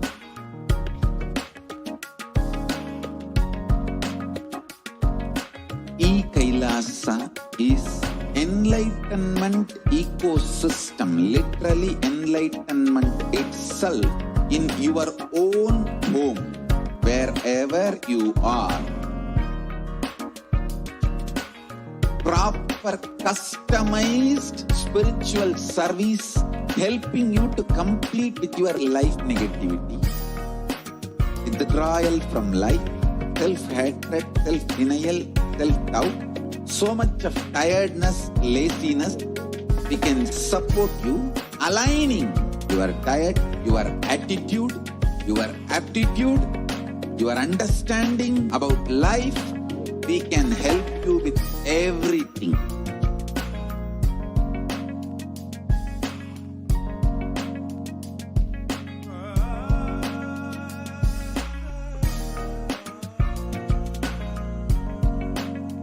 If you are interested in enlightenment, we will immediately bring this to you.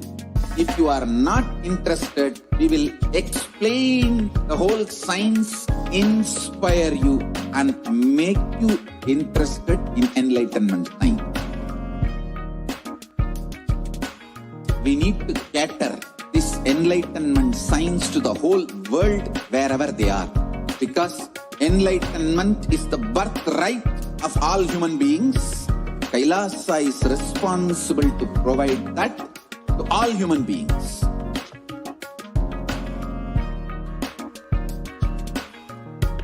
Kailasa is the totality of the knowledge I received from my gurus and practice manifested in my life, perfected by teaching millions of people from all cultures, time zones, backgrounds, genders, nationality, race, from every creed.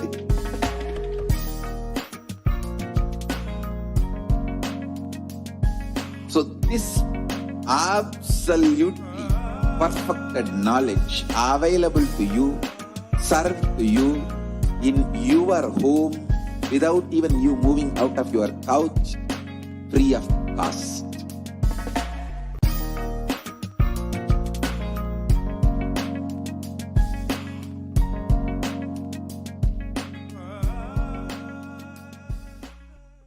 Just be alive for next 3 years. Don't die within next 3 years.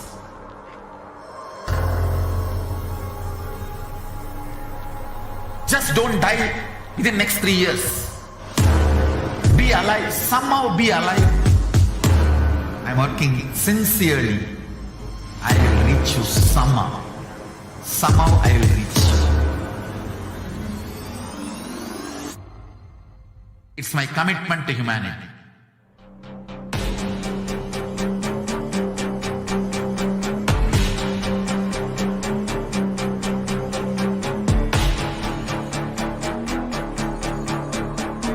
Just don't die within next 3 years. I will reach you wherever you are, whichever corner of the world you may be. I will reach you with enlightenment. You manifesting the space, state, powers, being Paramashivoham. It is possible, and it is possible for you.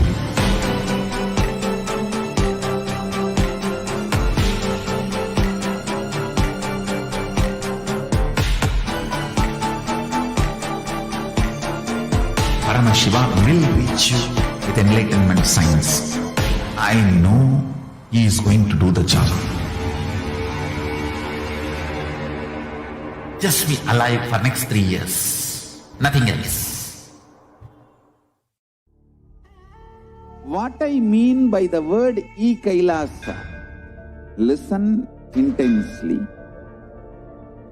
Enlightenment ecosystem, literally enlightenment itself, in your own home, wherever you are. If you cannot come to Kailasa, it's okay. Kailasa can come to you. Kailasa coming to you is E-Kailasa.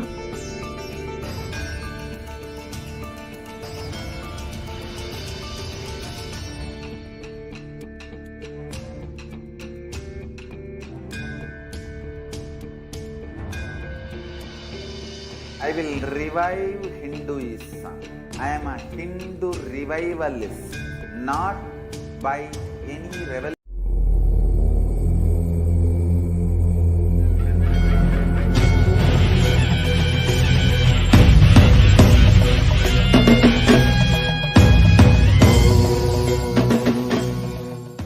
Connecting with the divine with your eyes closed is meditation. Connecting with the divine with your eyes open is darshan. Come, let us all now move from meditation to darshan. Slowly, very slowly, please open your eyes.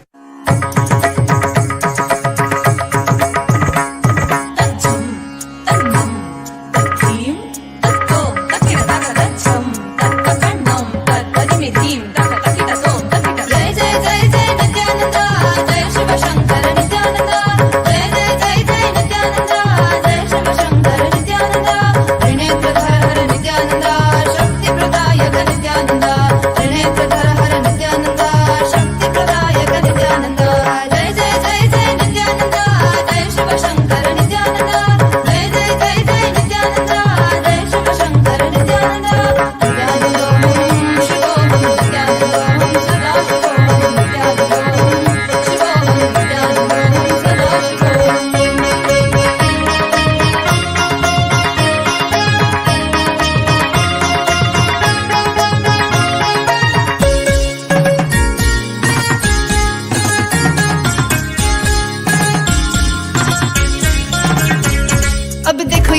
देखे पट्टी बंद कर आंखों पे हर बाधा हटा कर सब दूर दूर जो है कह जाएंगे कि सब देख देखते रह जाएंगे। त्रिनेत्र जागरण जो इसे कहते हैं कथाओं में जो सुनने को मिलते हैं, कहने में जो लगे नहीं इतना आसान चुश्चुल इतना भी नहीं मुश्किल, बात बनेगी संपूर्ति जब साथ है तो आओ एक दीक्षा की तो बात है सारी दुनिया में मगर एक ही इंसान, उप्स नॉट इंसान ये है भगवान। जय जय जय जय नित्यानंदा जय शिव शंकर नित्यानंदा जय जय जय जय नित्यानंदा जय शिव शंकर नित्यानंदा नित्यानंदोहम शिवोहम नित्यानंदोहम सदा शिवोहम नित्यानंदोहम शिवोहम नित्यानंदोहम सदा शिवोहम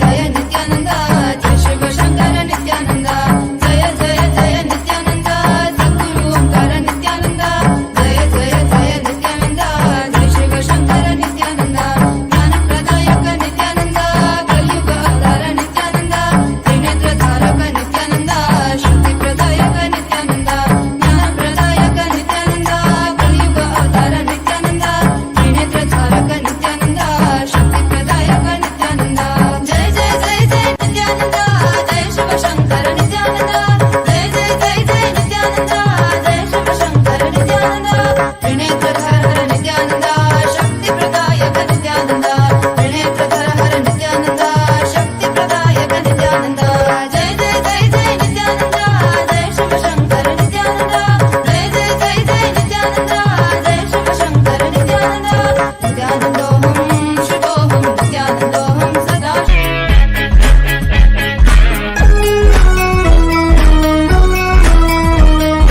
Incompletion, suffering is all that we talk about. Confusion, delusion, and everybody's stressed out. The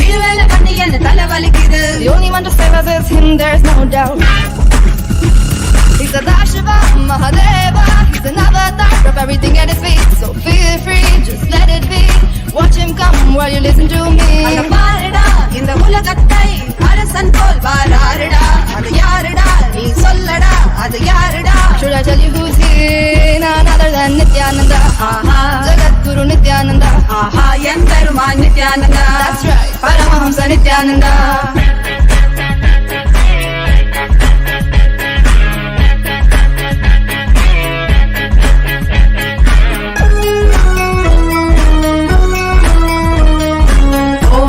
नित्यानंदाय Namo Namo नित्यानंदाय ओम नमो नित्यानंदाय सदाशिवाय ओम नमो नित्यानंदाय नमो नमो नित्यानंदाय ओम नमो नित्यानंदाय सदाशिवाय ओम नित्यानंद सदाशिव महादेवस्य नाडाडगुण जडमुடி மீசை I see you and that track my heart goes stuck back மறைந்த நின்ற பார்க்கும் முனை என்னோடு ஆசை Let's sing it once more. Nithyananda Sadashiva Mahadevase நாடாடகுன ஜடமுடி மீசை I see you and that track my heart goes stuck stuck மறைந்த நின்ற பார்க்கும் முனை என்னோடு ஆசை He's a Dashiva Mahadeva. He's an avatar of everything at his feet. So feel free, just let it be. Watch him come while you listen to me. அங்க பாருடா இந்த உலகத்தை அரசன் போல் வாழாருடா இன்யாருடா அவனேதான் சிவன் அவதாரன் எம்பெருமானிடா None other than Nithyananda. Jagadguru Nithyananda. எம் பெருமான் Nithyananda. That's right, Paramahamsa Nithyananda.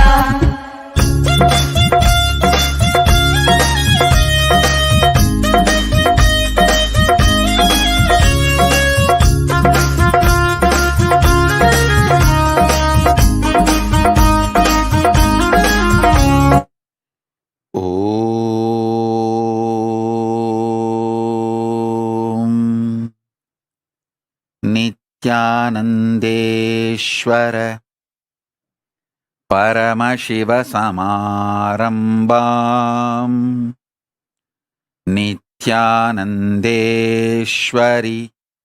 परमशक्तिमध्यमाम् अस्मदाचार्यपर्यन्ताम् वन्दे गुरुपरम्पराम्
I welcome you all with my love and respect. I welcome all the devotees, disciples, Samajis, Satsangis, Srimahans, Mahants, Tanedar Kotari, visitors, viewers, Sarvanyapita Kartas, Yajamans, manifestors, Sarvabarityahis, everyone sitting with us all over the world, Mantreshwaras, Vidyeshwaras, Ganeshwaras, Lokeshwaras, Astreshwaras. I welcome all of you with my love and blessings.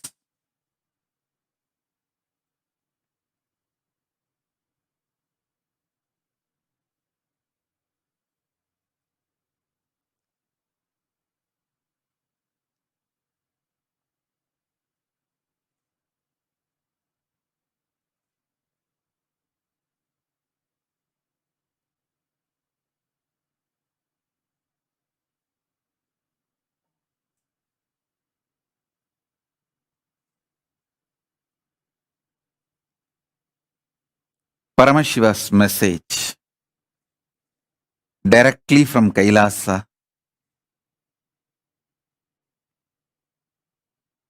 Listen. Reality of the existence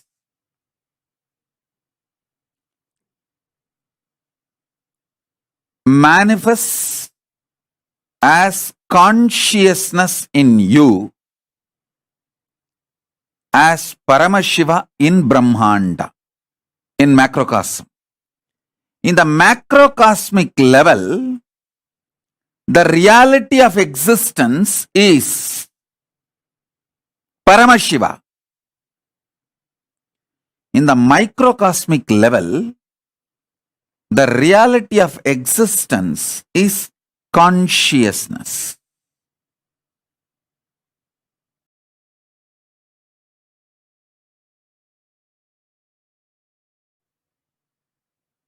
Listen intensely.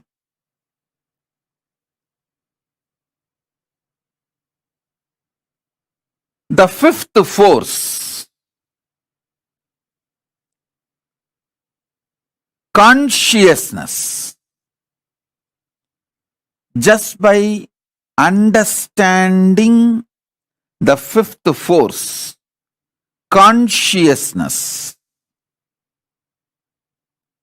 the initiation can happen in you. Understand? There are some things, once you no question of forgetting or going back to the state of ignorance. For example, swimming. Once you learn swimming and start swimming, even 25 years you did not swim, but by mistake, accidentally you fall into the water, simply your body will start swimming. So there is no question of going back to ignorance. When some of the knowledge gets into your biomemory, same way cycling. Once you learn cycling and did it successfully, even 25 years you did not touch the cycle, doesn't mean you will forget it. Simply when you get the cycle again, you will start cycling. There are many great possibilities and powers. Once it gets into your biomemory, there's no going back to the pre-knowledge period, the ignorance period. Some knowledge makes a permanent awakening, alteration in you. This knowledge about consciousness. The fifth force will make permanent transformation, change in you. There is no going back to the space of ignorance or pre-knowledge zone. Once you receive this knowledge, there is no going back to pre-knowledge time or ignorance period. Listen, I'm going to initiate all of you by giving you this conscious reality.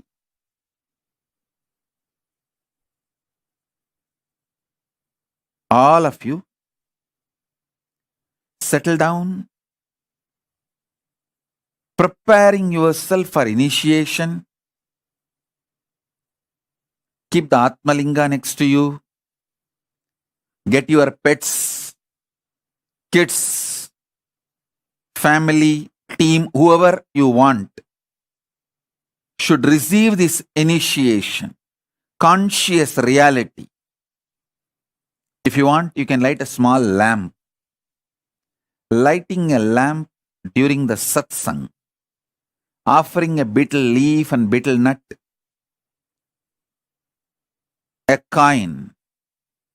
These all may look ritualistic, but it will prepare your inner space to receive initiation. You don't need to give $1 or $2 or nothing. Just you can give a penny. The lowest available denomination coin. Because it is not economical value, it's a spiritual value. Understand? It is not at all economical value. It's a spiritual value. A betel leaf, a betel nut, and the lowest available coin, a lamp. All this does a powerful preparation inside you.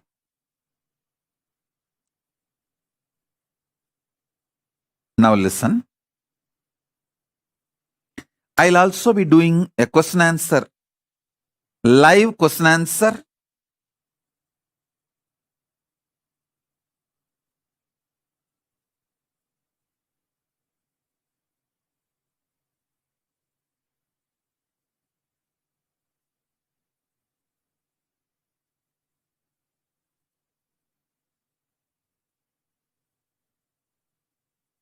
So first thing,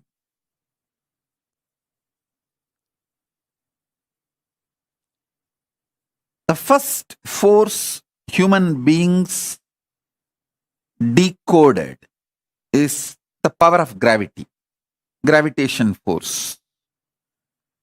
The second one,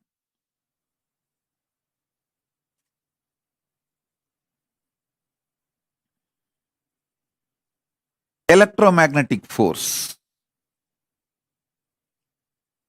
Third, weak nuclear force. Fourth, strong nuclear force. The fifth force is reality. It's not that just with the fifth it ends. No. With the fifth, it enters into a different space altogether. There are 6th, 7th, 8th, 9th, 11th, 12th, 13th, 14th, up to 14 dimension.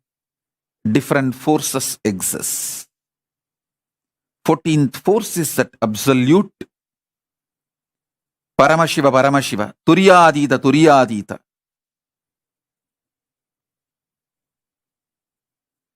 I'll explain the fifth force for now and initiate all of you about the fifth force.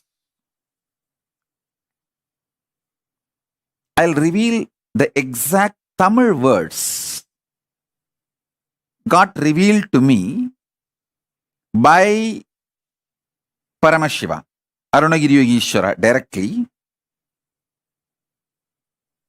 Still I enjoy Paramashiva as my Guru, Arunagiri Yogeshwara.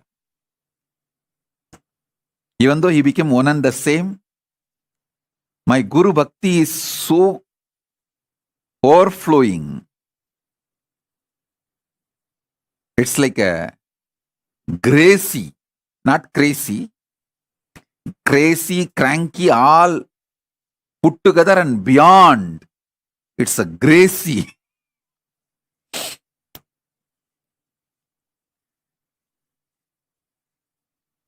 So I enjoy my Guru, Paramashiva, as Arunagiri Yogeshwara. புவியீர்ப்பாம் முதல்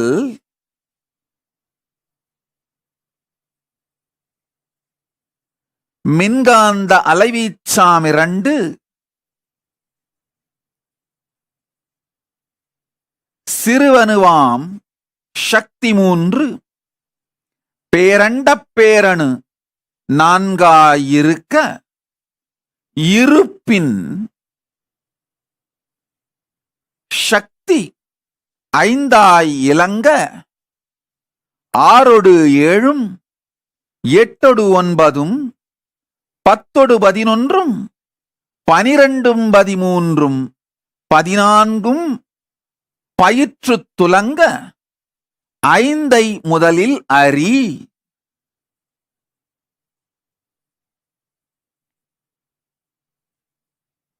இருப்பின் இருப்பு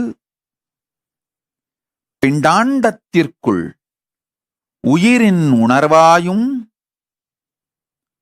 உயிர்மையாயும் பிரம்மாண்டத்திற்குள்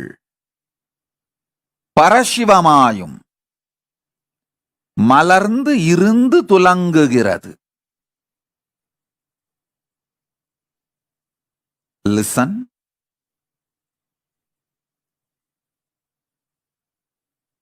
Greatest that can happen to human being is this conscious reality becoming the existence, part of your existence. Listen. This conscious reality can be part of your existence if you have a direct feeling connection, Guru Bhakti. It can just like a jumping of the flame, transmission of the lamp.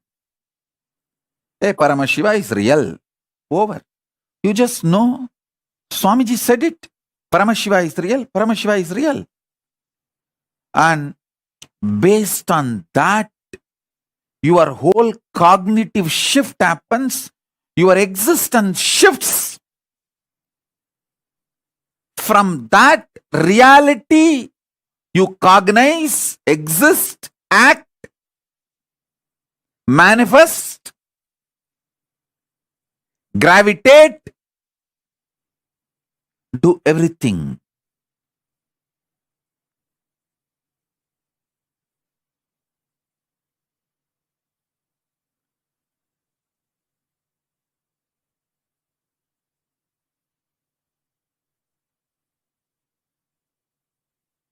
If you are not fortunate enough to have that kind of a Guru Bhakti, then at least listen to the Sankhya I am giving. Understanding from known to unknown. Then when the unknown becomes known, from that known to the next unknown. And when that unknown becomes known, from that known to the next unknown, this Sankhya which I am showing, at least move along with it. So you can start internalizing. On Vijayadashmi day, I revealed when my 41st Chaturmasya was completed, I revealed this. The gravitation force happens in the Brahmanda, happens as greed in Pindanda. What is greed? Nothing but trying to expand, multiply, gravitate, pull,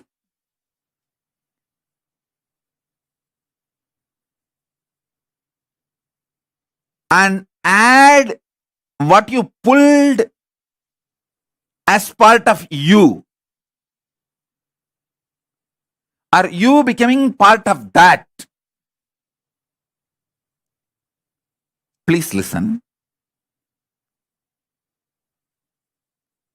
I'll give you like principles. Just pull out what modern science talks about gravitation, theory of gravity, everything, the latest, and what Vedas describe as gravitation and what Vedas reveal about greed. See, what Vedas talk about gravitation and greed. What modern science speaks about gravitation. Take all these three and study. Never go to what modern psychology says about greed. Oh God, that's a worst. Forget about that.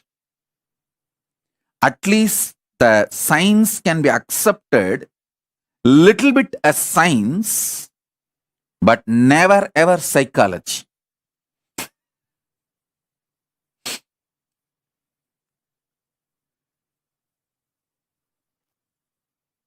What Vedas and Agamas describe about gravitation, what Vedas and Agamas describe about greed, and what modern day science describes about gravitation, theory of gravity, everything. These three, if you study, I think you should do little homework and Google, study, because only when you study, you will develop this Sankhya on your own. You will start having clicks on your own.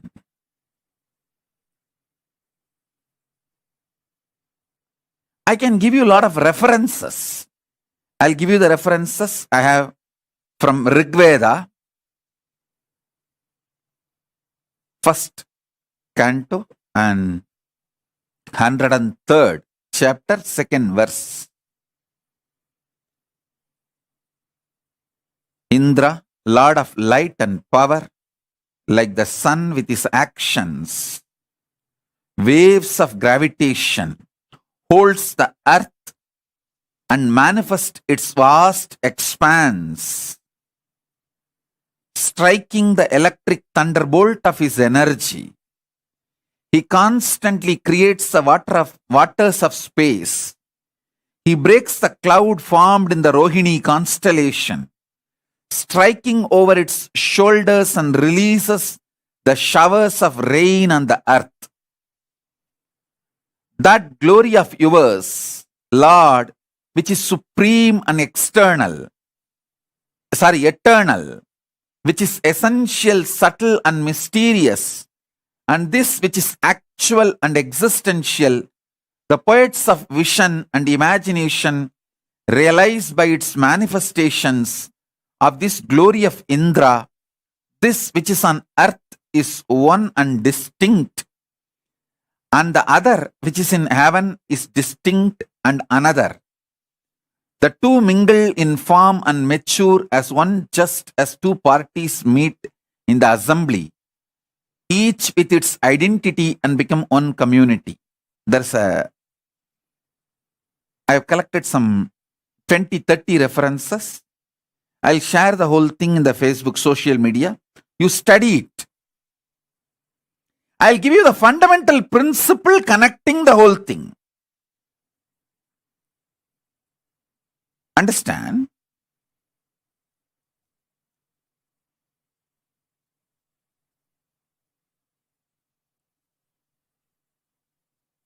Gravitation in macrocosm, greed in microcosm. Actually, in the initial level, you need to understand our existence is like holographic. Macrocosm's holographic structure is microcosm. Once you evolve this Sankhya, this conscious evolution, and reach the fifth force, you will understand macrocosm is microcosm and microcosm is macrocosm. Consciousness is Paramashiva, Paramashiva is consciousness. Either you need a strong Guru Bhakti, simple obedience to Guru's words, so you click with the truth and it becomes experience in you, or you develop this Sankhya, clarity, this evolution.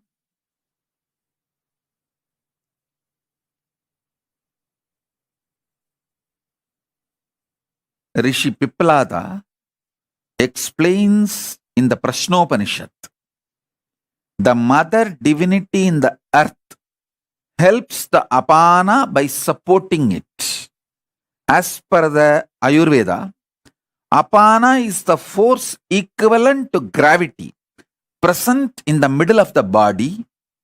In all living beings, it aids bodily functions of ingestion, taking in of food, digestion, the process of moving and breaking down food into absorbable nutrients, excretion, discarding the body, waste such as defecation,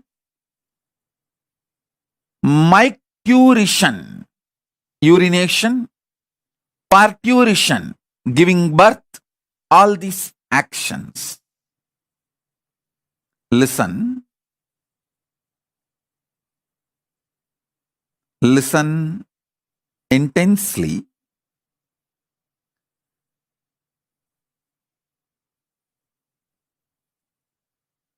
I'll put all the references I'm referring now in the satsang. You don't need to worry, oh, Swamiji is giving too many references. I'm not able to recollect, remember. No, I'll put all this in the social media. In the Facebook, I'll upload everything. Relaxed way, you sit and study. Now you receive only the basic principle which I am teaching you. With this basic principle, if you study all these references, your whole head will lit up. Especially if you are living a vegetarian lifestyle, your whole body will lit up. Understand? Vegetarian food, veganism as a reason. Suddenly I started using the word veganism. Because in the West, even the milk is not vegetarian. Desi cow's milk, which is worshipped as Gomata, is vegetarian. The cow should be worshipped as a living being, equivalent to mother. Only that cow's milk is vegetarian. Not any other cows. I am making it very clear. Cow, which is worshipped as Gomata, equivalent to mother.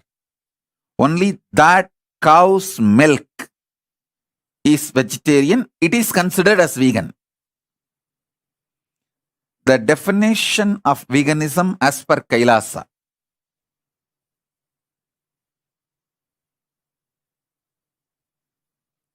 Definition of veganism as per Kailasa.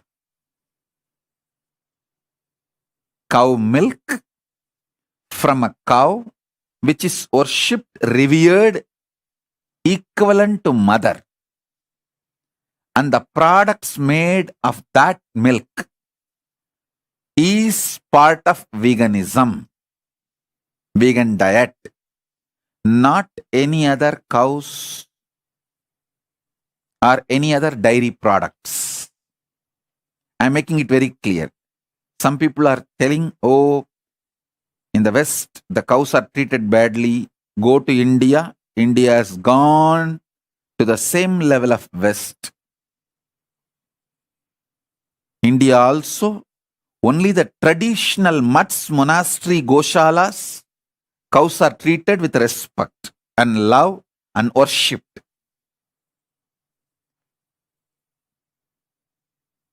So I'm very clearly telling you, all my disciples, if you want to drink milk, any dairy product, have cows in your, worship them, respect them, get milk from them. Having a cow in your house will bring Lakshmi, wealth to you. I tell you, the worst thing, the criminal, negligent Hindus,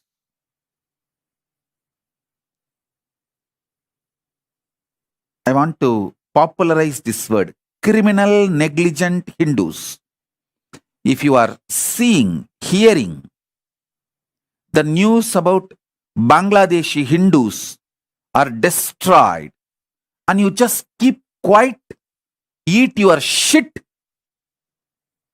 and live your third-rate life, you are a criminal, negligent Hindu, and your son, your next generation, is not only not going to be Hindu, you don't have a right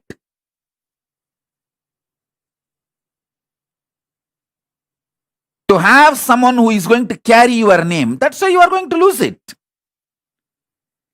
Criminal, negligent society has no right to exist. You have no right to have future.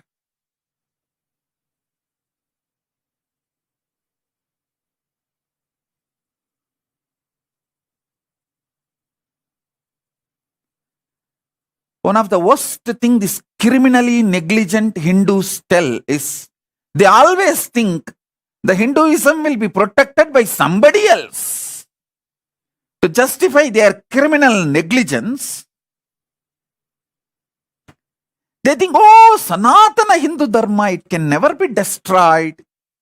Bloody. Dash, dash, dash, dash, dash. Put beep sound and fill in this gap.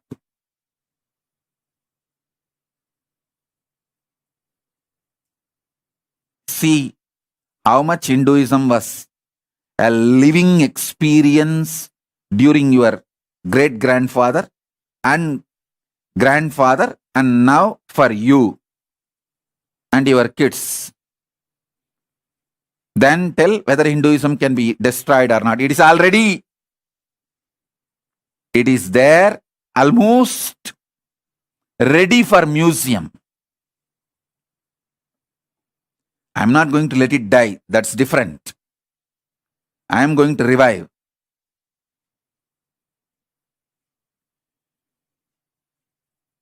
But be very clear. The criminal, negligent Hindus. Actually, I want the whole Kailasa should start using this word. We are treating Hindus with a very cute words like, Oh, consumeristic Hindus. Hindus are caught in consumerism. That is the real problem. Many anti-Hindu forces are very active. Oh, Hindus are not united. Don't use all these decent words towards Hindus. Use straight word. Criminally negligent Hindus.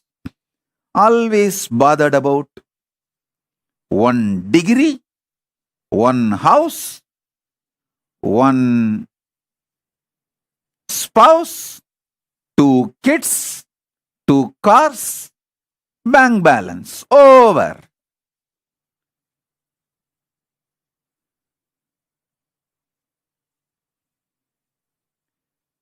When you lose your next generation to atheism and other religions or consumerism or just any other lifestyle and ideology, coming and crying, oh Swamiji, I lost my next generation. They are not following me anymore, following Hinduism anymore. Not only they are not going to follow Hinduism anymore, they are not going to remember your name. And you fellows after death go and suffer in the Pitruloka without any Pitru or Pinda. Be very clear. Unless your next 7 generation gives you the Pinda, you are going to rot and die in Pitruloka. These are all not false lies. You will rot and die in Pitruloka if you don't take the responsibility for your to follow Hindu tradition and give you the Shraddha properly. If you have given Shraddha, you will see the mantra not only for your father, forefather, their forefather, it is for 7 generation. Be very clear. If you want a peaceful existence after death, make sure your 7 generation follows Hinduism and gives you Shraddha properly. Otherwise, get lost, rot in the Pitruloka. These are all not false. Hey, other religions talk only about one birth and they have their own solutions and all that. Hinduism is very clear. If you are a born Hindu, the greater science of life, the truth of the cosmos is this. Stop being criminally negligent.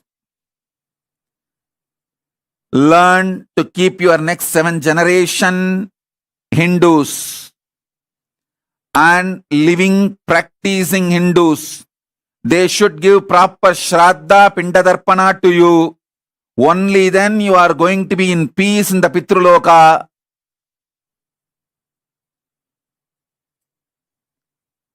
I am making it very clear. Anyone comes to Kailasa,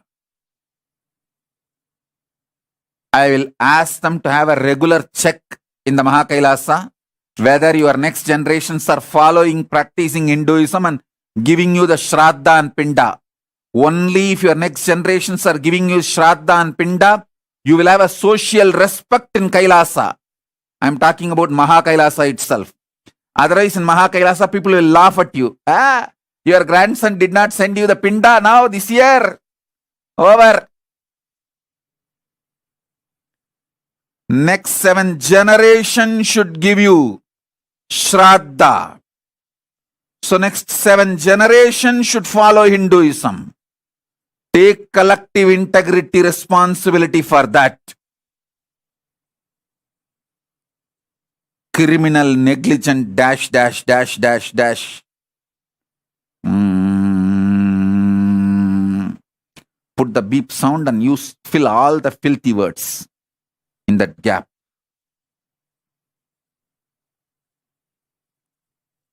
The criminal, negligent Hindus started believing, oh, having a cow in the house, doing everyday puja, these are all waste of time, takes away too much energy. Why don't you stop cooking? Just eat your shit itself. So cooking time will be saved. Very easy. You just shit and eat the same. That becomes more practical, time-saving lifestyle, na?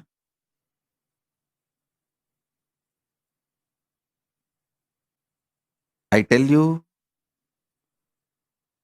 I am born and brought up in a house where my grandparents used to have a cow in the home just to milk every day and use for puja, offer to Paramashiva and Shiva puja and take it to temple.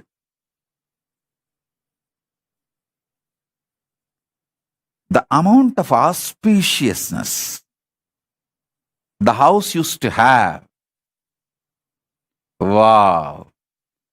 Every day morning that go puja, all that.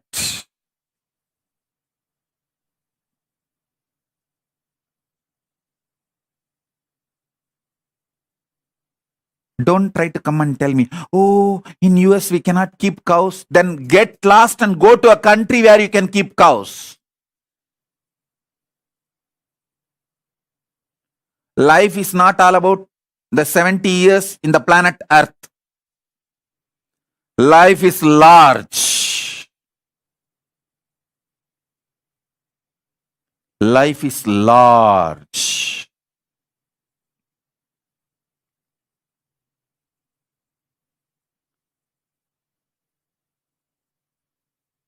A house where the cows live, puja happens every day.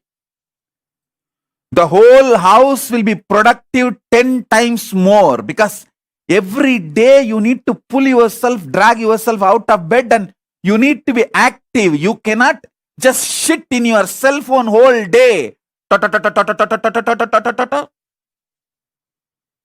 Now the next is coming, multiverse. To literally kill you into your screen. The relationship between you and the reality will be reduced 90% more the moment multiverse is launched. The companies which launches multiverse and runs, they will become trillionaires. You will become so poor with the life.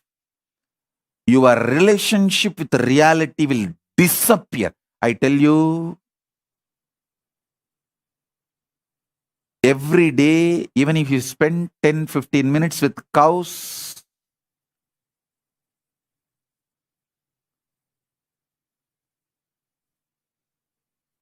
either milking or just hugging, doing puja, cleaning,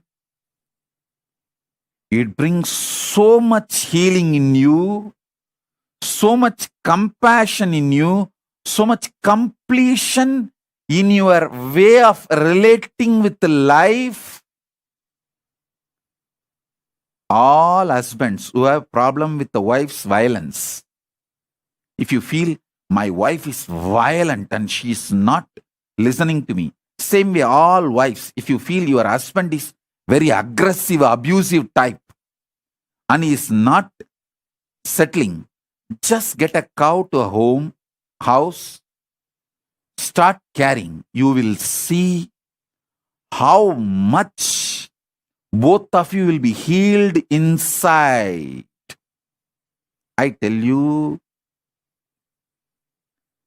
these are all not lies or some cheating techniques. One cow in the home will bring so much completion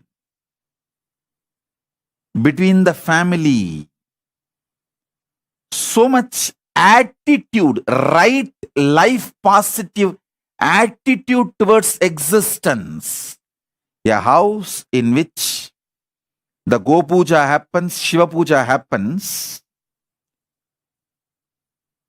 When I reveal this truth's reality, simply it will become reality for you, initiation for you.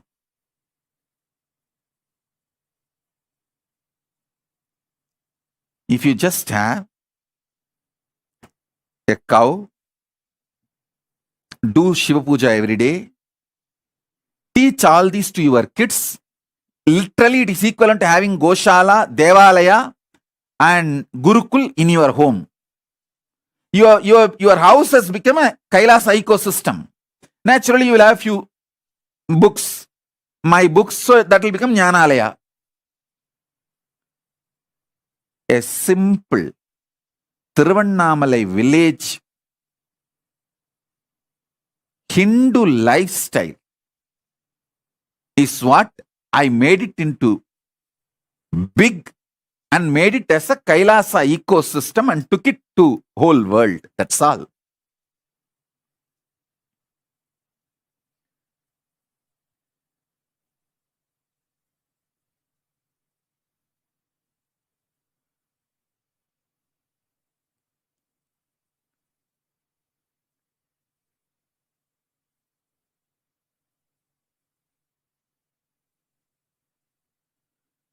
Life is not just 70 years. So listen to what I am trying to explain. And I tell you, I am very practical person. You see, I am a workaholic person. I will neither waste my time nor teach you to waste your time. I can give you statistics for now. How many hours you are productive? Spending for wealth creation, on having sweet family, spending on entertainment. How many hours per day you are totally alive? Just bring the life of cow puja, means bring one cow to your home and start maintaining it. Bring go puja and Shiva puja. You may think, oh, this Ko Puja and Shiva Puja will take at least 1 more hour of my time. No. Now, if you are active every day, 5 to 8 hours, if you bring Ko Puja and Shiva Puja, 1 hour extra work, I promise you will be alive and active 18 to 20 hours a day. Yeah, I am telling you. I am not an impractical person. Just see. See my life. டீனேஜில் வீடு வீடா பிச்சை எடுத்து ஹிந்து மதத்துக்காக ஒரு வீடு கட்டிட்டேன். 20s தெருவா பிச்சை எடுத்து ஹிந்து மதத்துக்காக ஒரு தெருவே கட்டிட்டேன். 30s ஊரா பிச்சை எடுத்து ஹிந்து மதத்துக்காக ஒரு ஊரையே கட்டிட்டேன். 40s நாடா பிச்சை எடுத்து ஹிந்து மதத்துக்காக ஒரு நாடே கட்டிட்டேன். நான் பிராக்டிக்கலான ஆளப்பா.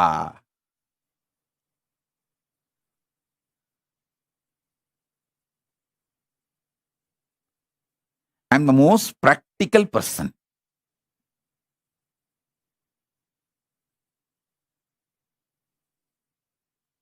And I work not just 20 hours a day, almost 24 hours. I constantly make myself available for the Sangha, Kailasa, and make the whole Kailasa also work.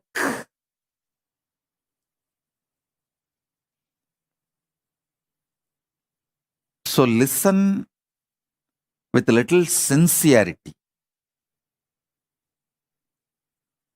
Your act intelligent, working hour per day will increase 150 to 200% if you bring Ko Puja and Shiva Puja in your life, and I am responsible for what I am uttering. I am responsible for what I am uttering. Because this all makes you more active, alive. keeps you connected to reality, not that stupid screen 24/7 drill, daga, daga, daga, daga, notifying, that cell phone and your stupid screen.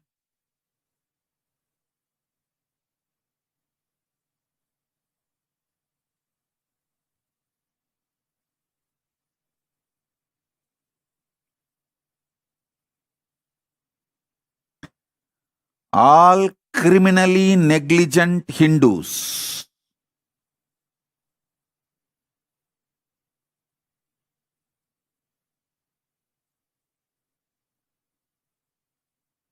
wake up,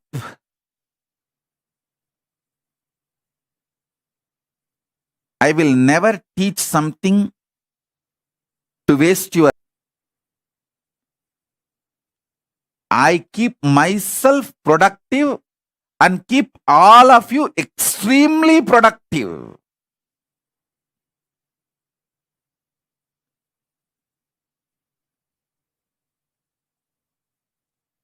Hugging a cow removes, hugging a cow and doing kopuja. If you spend 10-15 minutes a day, it takes away almost 4-5 hours of boiling violence in you and keeps you cool, sweet for 4-5 hours, makes your 4-5 hours very productive and able to relate with people. Especially this pandemic, how you all got broken, mentally broken. That is why during this pandemic, Pralaya time, any of my Kailasavasis, Adinavasis, anything they told me, I don't believe. I just put the whole blame on Pralaya and tell them, okay, it's okay, kids are going through Pralaya, let's leave it. Let's not give meaning to the words they are uttering, because even they don't know what they are uttering.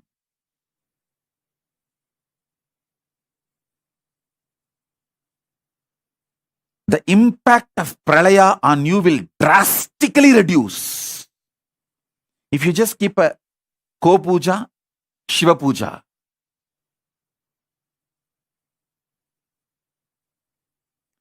Kim Williams is asking, we are not allowed cow in home. What else can we use? No, just leave that country and go to a country where the cows are allowed. Kim Williams is asking a question. We are not allowed cow in home. What else can we use? Just go to a country where you are allowed to have cows in your home. Drop that country, that's all. Why people change countries for the job, for even sometimes food and alcohol, wine? Why don't you change the country for life? That's all.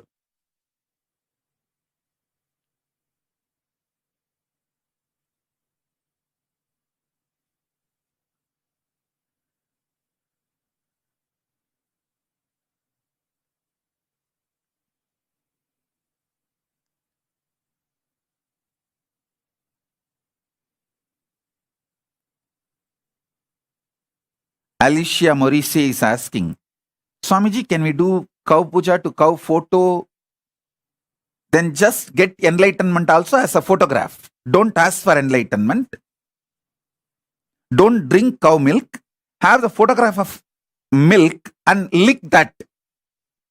And have the photograph called enlightenment. Write in a paper enlightenment and lick that paper, eat that paper, and satisfied that you are enlightened. Don't ask for enlightenment. Don't ask for cow milk.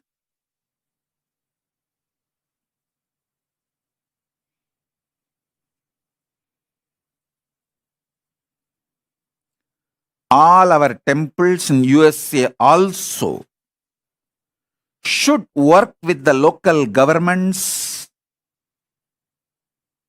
and get the legal proper approval, permission, and start having desi cows and start doing Ko-puja every day.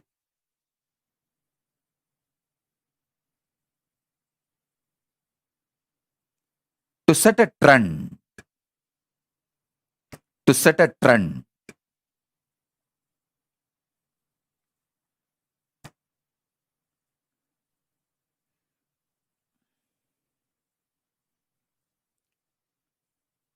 These criminally negligent Hindus all the time trying to use my name for their criminal negligence. No, don't. I'm a talking God, God who talks back nicely.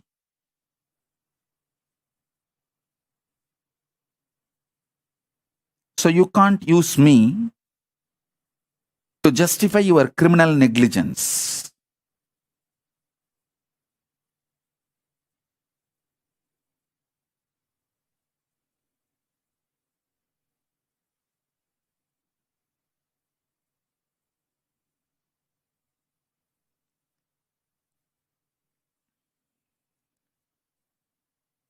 If you are seeing, hearing the news about Bangladeshi Hindus getting killed, destroyed, raped, butchered, and keeping quiet, you don't have a right to expect your daughters not to get raped by the anti-Hindus, the same guys who are raping the Bangladeshi Hindu women. Their kids are going to rape your daughters and your sisters, your next generation. Don't think you are safe.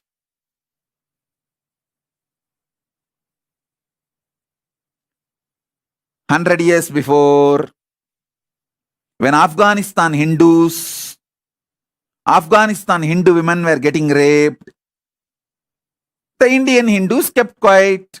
Pakistani Hindus kept quiet. Then 60 years before, Pakistani Hindus were getting raped. Indian Hindus kept quiet. Then this generation, Bangladeshi Hindus are getting raped. Indian Hindus are keeping quiet. Next generation, there will be nobody called Indian Hindus. That is where you are heading. And you are still believing your criminal negligence can be justified. The same people who are raping the Bangladeshi Hindu girls, actually the Bangladeshi Hindu girls are now getting raped. Those kids who are born out of that rape, they will come and rape your daughters and granddaughters in India. That's what is going to happen. That's where you guys are heading. Criminal, negligent Hindus. I want this word to be, this should be hashtag trending in all social media. Criminal, negligent Hindus. Your negligence is not casual, it is criminal negligence.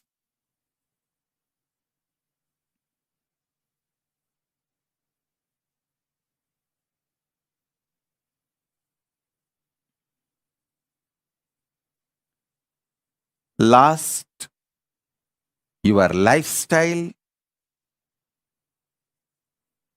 You know, funny thing, my grandfather had cow in the home and did Ko-puja, Shiva-puja. Not only the Ko-puja, Shiva-puja both stopped after my grandfather passed away. Now, next generation, I can't even tell them. I can't tell even in the family in which I was born and brought up. To them, even to them, I cannot advise. No, you guys are doing something wrong. We should bring the Ko-puja, Shiva-puja back in our life. We should continue. All this should not discontinue. They say, Swamiji, we will hand over the deity to ashram. You please take it and you do it, Swamiji. We will pay the money for cows to you and you please buy a cow in our name and keep the cow in the ashram, and you maintain the goshala and do ko-puja and bless. No, they are all very sweet people. Swamiji, how much money we need to give for one godana? And you buy the cow and keep in the ashram and maintain, Swamiji, and bless us with that punya.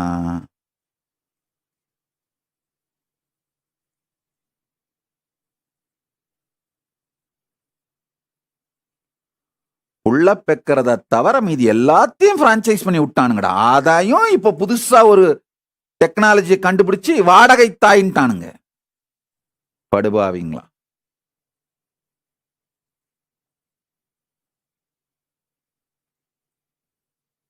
லைஃபை franchise பண்ணி விட்டு போய் படுத்துக்கிறதான சுடுகாட்டுல சுகமா இருக்கும்ல.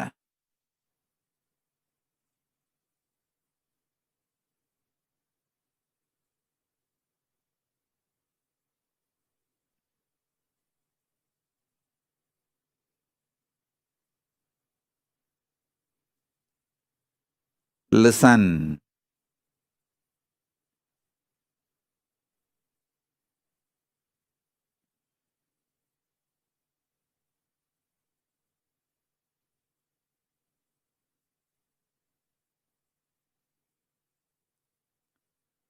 All Hindus, listen. Your negligence is crossing all limits and becoming criminal negligence.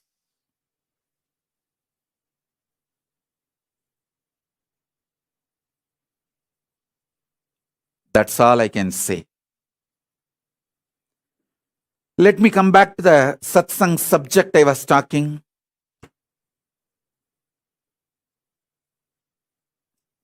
Electromagnetic force in the Brahmanda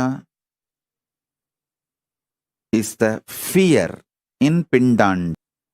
I have spoken elaborately about fear from 2002. Listen, in 2002, my earliest satsang recordings available. I have spoken elaborately about this fifth force from 2002, 3. You can hear my satsangs on this fifth force, consciousness. That time itself I have spoken elaborately about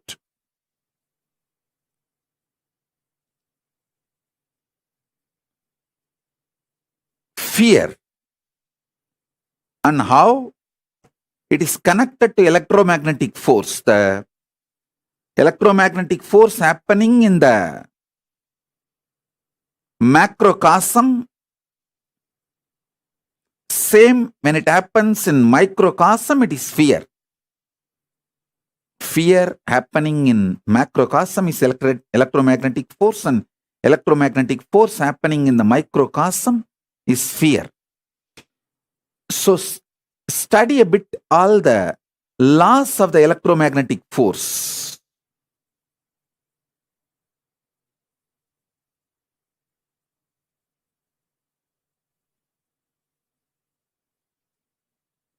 And I've elaborately defined the principle of fear from 2003, and it's all available in the YouTube. Spend little time in organizing.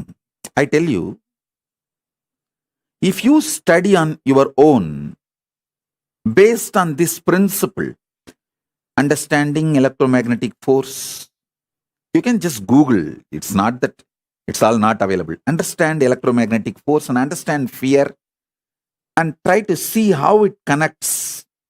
When you get the clicks, it becomes part of your very bio-memory. It is like you build a muscle memory with that great truth. Vinesh actually works out all the time when he is listening to satsang. I'm very happy about it, because all these ideas will get into the muscle memory.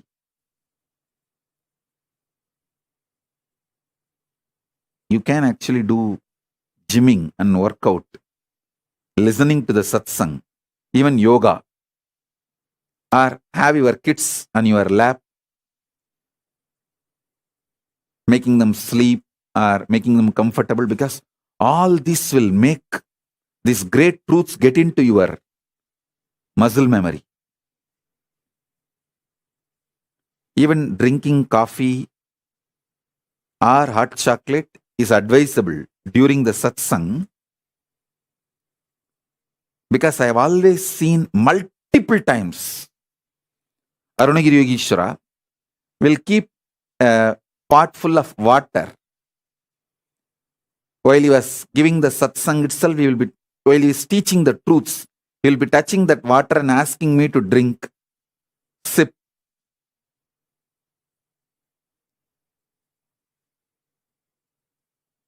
Because this satsang time, literally, your consciousness get impregnated by Paramashiva's manifestation, energy into your being.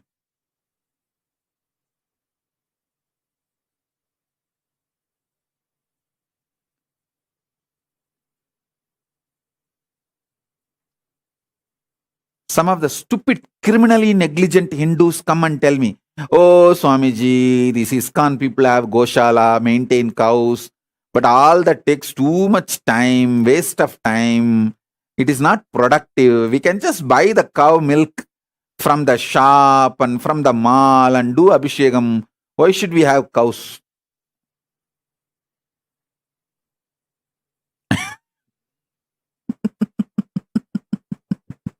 I think by now you guys know my answer. Why? If you want an answer, why ISKCON temple inspires thousands of people to live Hinduism, and why the so-called modern day doctor-run temples in US? What is doctors-run temples in US? No, all these Telugu doctors. No, I'm not blaming them. They are good people. And they make a lot of money. And they can't forget Venkateshwara. They can't go regularly to Venkateshwara. So they put a temple here and give money. All this great. But they control the rituals as per their text message. They will have when they get a call, that's all. The whole Abhishekam is cut short. Time changed.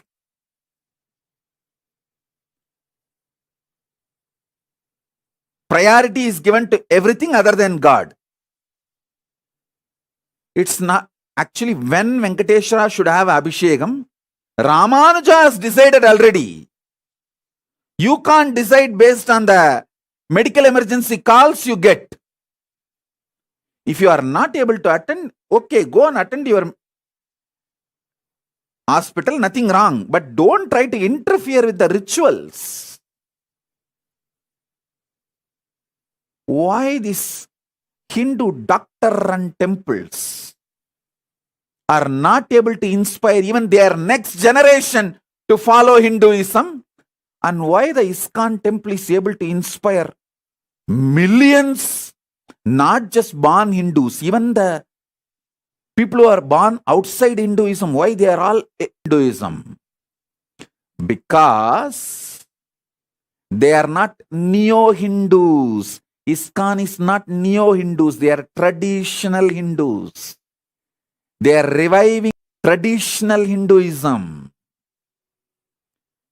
I wanted to make very clear statement. All my temples, Kailasas, all over the world should follow ISKCON's tradition of reviving the Hinduism as it is, not this neo-Hinduism.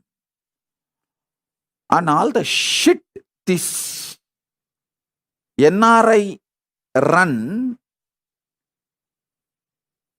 Hindu temples, they talk, oh, it's all just to justify their criminal negligence. With bhakti, with deep devotion, whatever you offer to Mahadeva, he will accept. Whatever you offer it to Paramashiva, he will accept. See, Kannappan offered even the pig meat. Why? Oh God. Kannappan offered his eyes also. You also give your eyes, then give pig meat.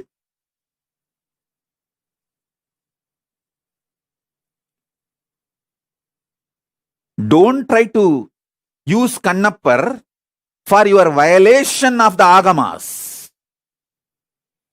For these guys to violate Agamas and to justify their criminal negligence, these neo-Hindus will go to any extent. Mix and match. Use Vedanta, part and parcel here and there, to abuse Hindu gods.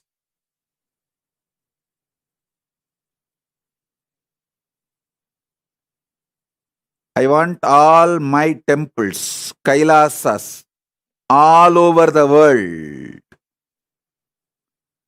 I want all my temples, Kailasas, all over the world. Listen to this. You will follow the footsteps of ISKCON and revive authentic Hinduism as it is from Vedas and Agamas. You will not follow the shit of this neo-Hindu, modern run,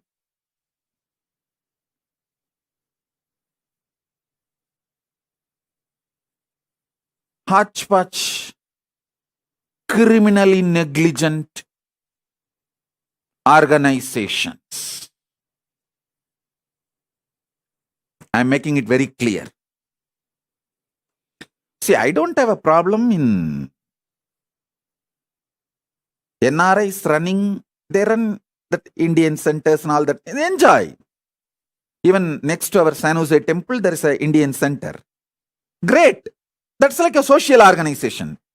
Gather, enjoy, know each other, help each other in business. It's a wonderful thing.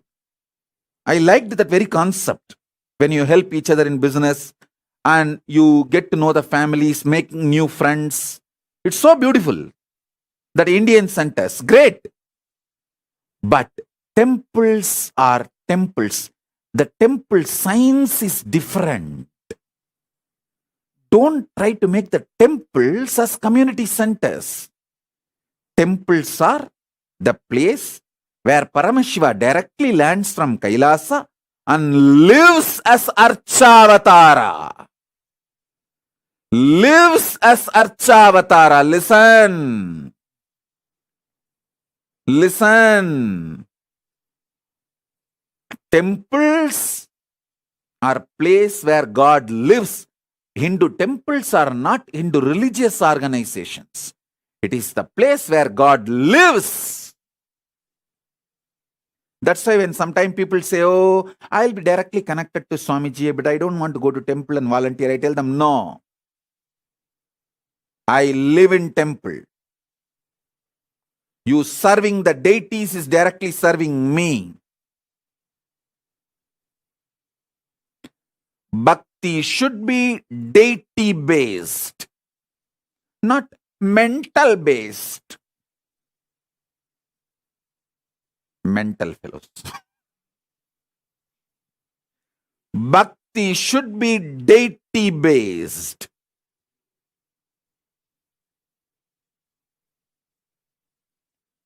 Don't use Vedanta to justify your criminal negligence. Don't use stupid ideas and principles to justify your criminal negligence.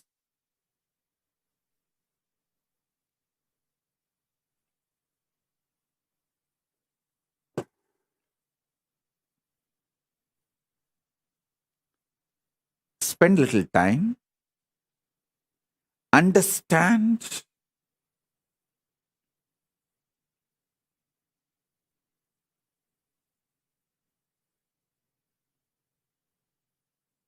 the principles of how electromagnetic waves function, how your fears function.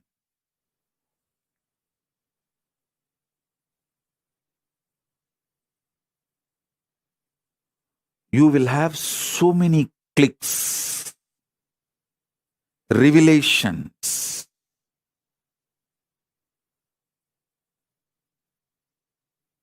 Same way,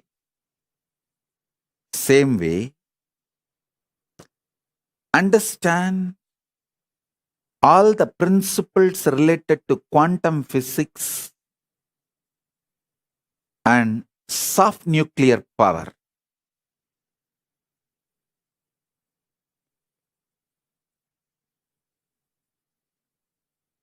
This theory about parallel universe, soft nuclear power,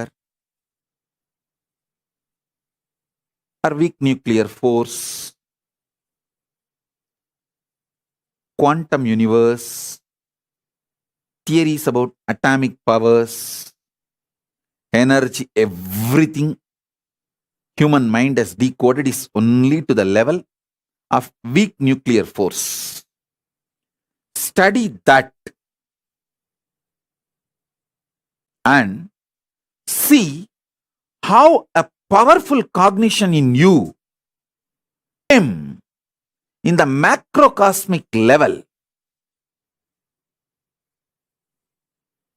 If you study these three, by then you would have developed a beautiful Sankhya, the conscious conclusion method, how a knowledge can be arrived from Shastra Pramana, Apta Pramana, Pratyaksha Pramana, with our own Atma Pramana, and made into Sakshi Pramana. You will start developing that conscious methodology. See, either you should have a deep feeling connection where I can just initiate you and give you this as a gift, or you have to develop this conscious way of coming to conclusion, cognitions, right powerful cognitions on your own. In these two, someone has to happen. Some one thing has to happen.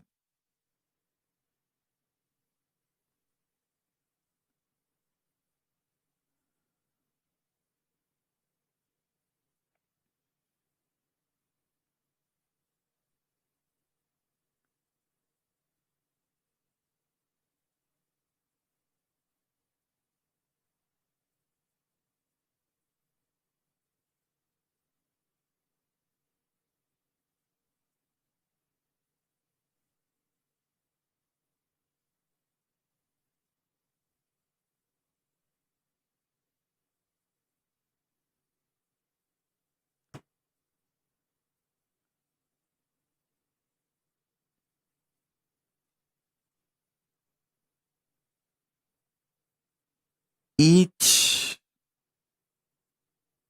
powerful cognition which becomes part of you stays in you forever. It never leaves you.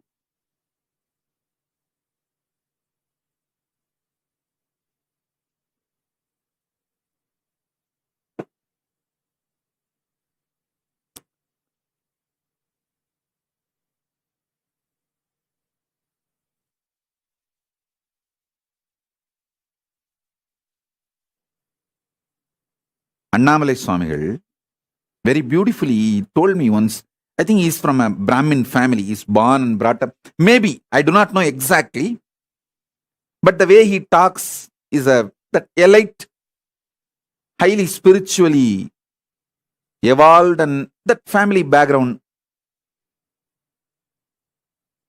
I feel it must be the Brahmin background because the language and everything.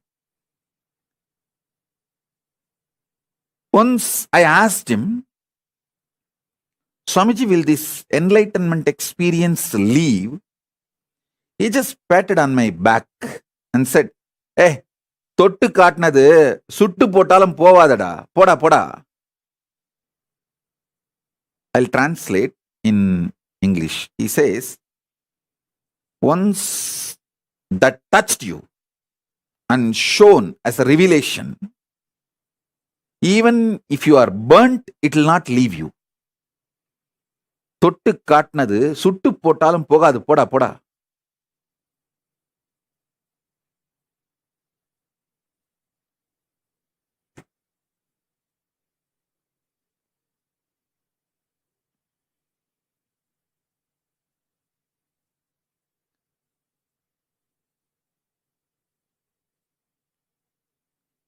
Now, whatever principles I am revealing,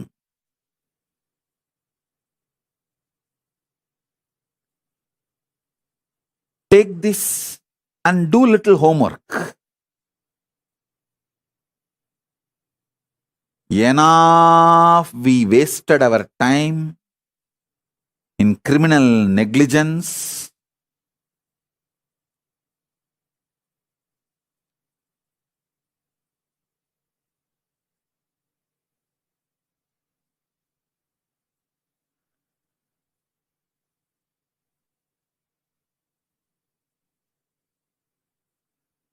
the way Hindus lost Hinduism last 100 years is unprecedented. Listen, unprecedented.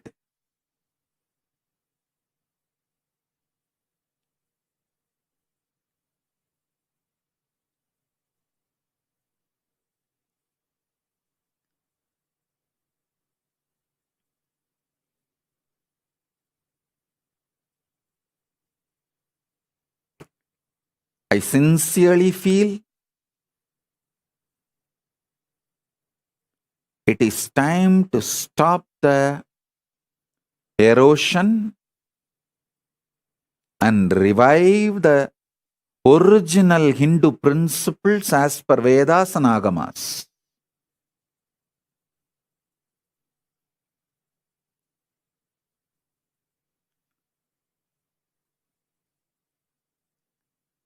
So these three principles today, you start internalizing. I have a lot of references about all these three. I'll upload everything in the Facebook. Take it all and start doing Vakyartha Sadas. Then I'll give you more details about how the initiation and strong nuclear force works. Everything you know about strong nuclear force, collect them. And everything I have revealed about initiation, collect it and see how exactly this is the way your experience is.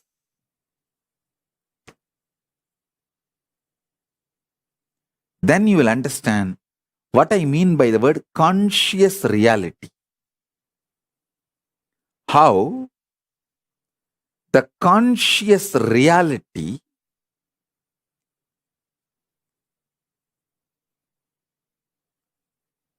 in macrocosm manifests as consciousness, and in the microcosm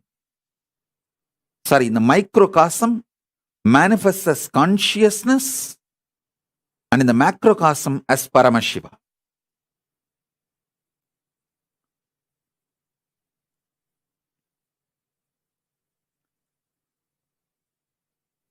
You have to see my body language also, along with words. When you miss the body language visual and catch only the words, like me, how they missed it, without showing the visual, when you use only that word verbal, me, you will never understand. Because in that video, I'm clearly showing the cosmic me manifesting through this body, me, who stays in this body as me, through that me, and the me each one of you are feeling in you as me, in each one of you is talking to that me. Through visuals, I am showing very clearly the cosmic me is manifesting through me, which is in this body as me, and talking to all of you who are feeling the me in you. The me you are feeling in you, to that me, this me is talking. If you miss the visual and just get the verbal, you will miss the essence. That's why all those trolls, abusers, they take only the verbal. They don't show the visual. Because if they show the visual, then they know, then people will know that what I am talking is the greatest cosmic revelation, the greatest truth from the Vedas, the Shuddhadvaita Satya. When they don't want people to understand this great truth, they just pull only the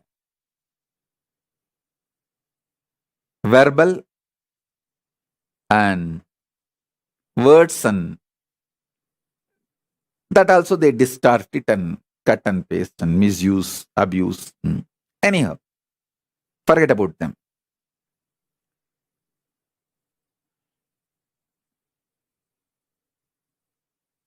Let me talk to people who want to use me properly, for whom I am useful properly.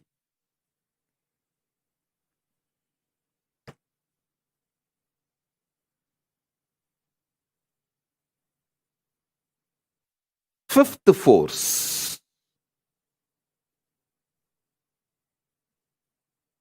reality.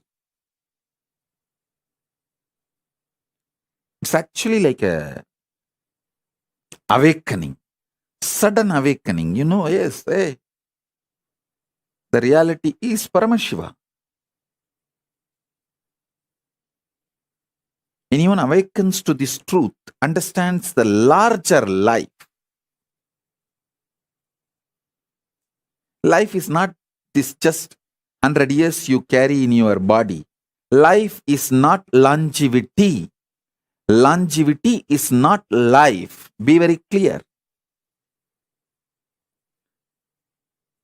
I saw the news article that Corona has reduced the average lifespan of the whole humanity by 2 years. Can you imagine? The average lifespan of the whole humanity is reduced by 2 years. It is not just only the people who suffered with Corona and all the side effects of Corona has reduced the whole life expectancy of the human beings on planet Earth by 2 years.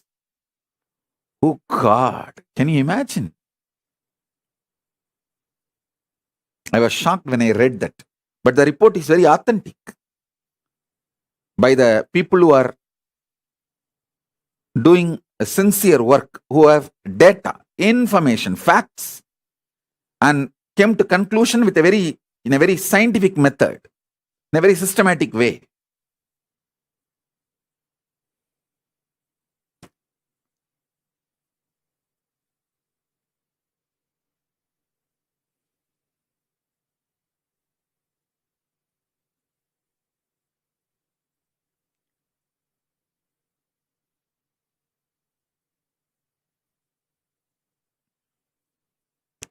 Reality,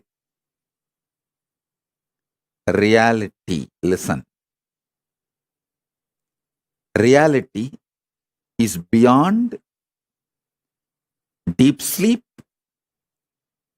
dream, waking state. It is just real. Just few days before, I saw real. I was walking in the streets of New York.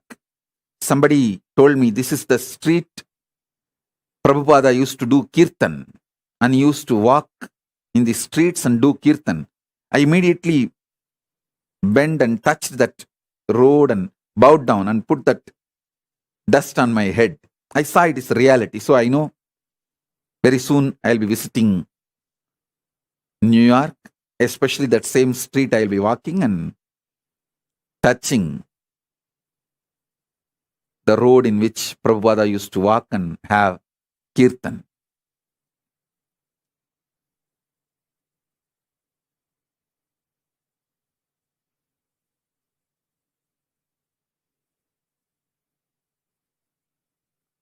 Listen.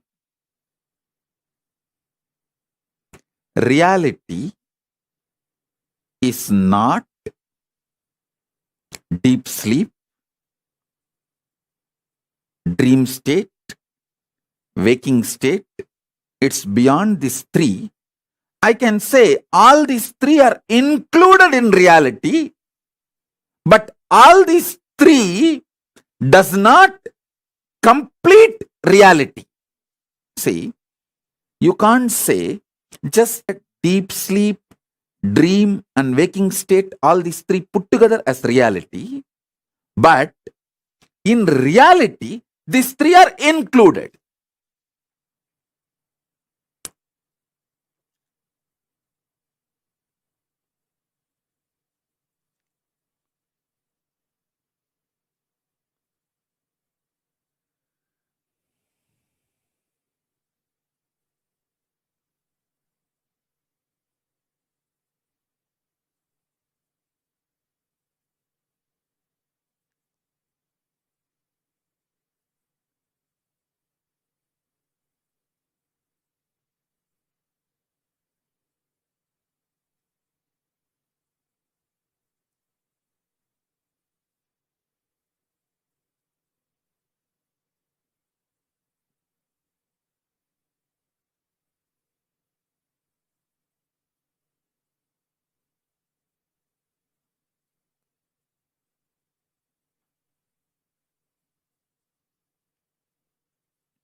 Understand this elaborately.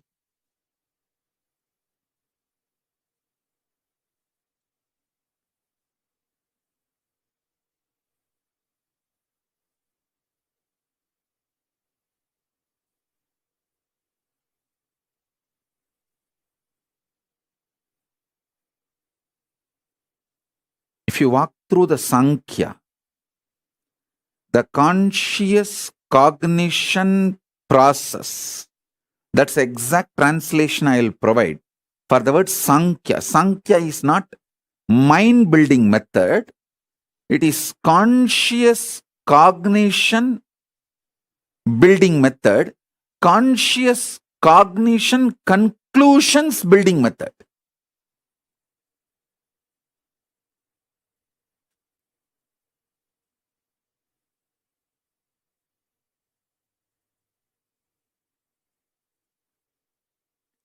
I'm trying to use more words to point the space. Actually, it's like a silver lining of the cloud. The silver lining, because the cloud cannot be described or defined. I'm actually putting the silver lining, defining the silver lining, so through which you can understand the what I am trying to demonstrate, what I am trying to highlight. Only the silver lining can be explained, not the cloud itself. Same way, I am explaining the borders. So you will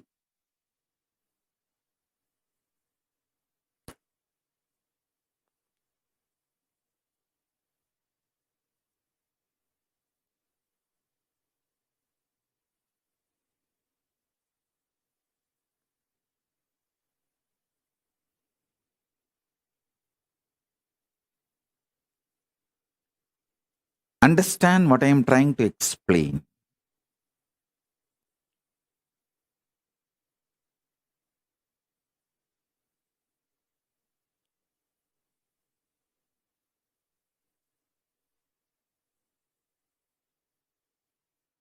I'll actually continue.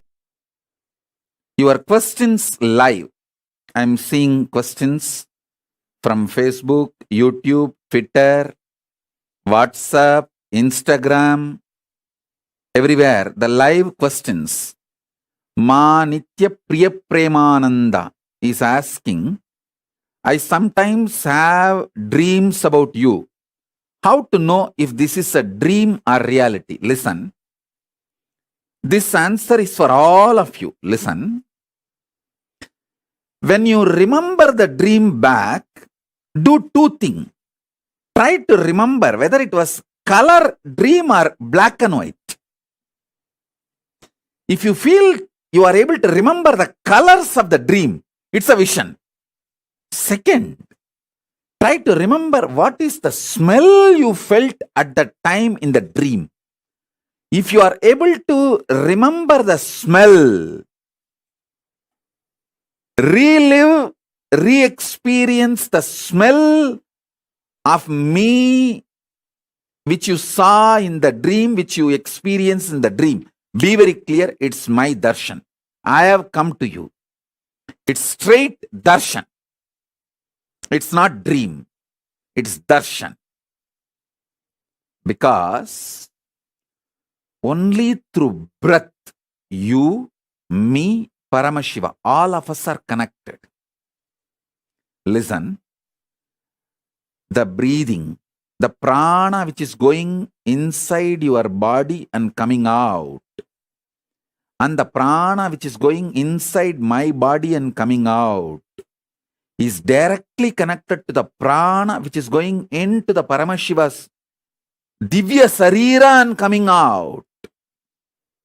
So prana of you, prana of me, prana of Paramashiva, all is connected.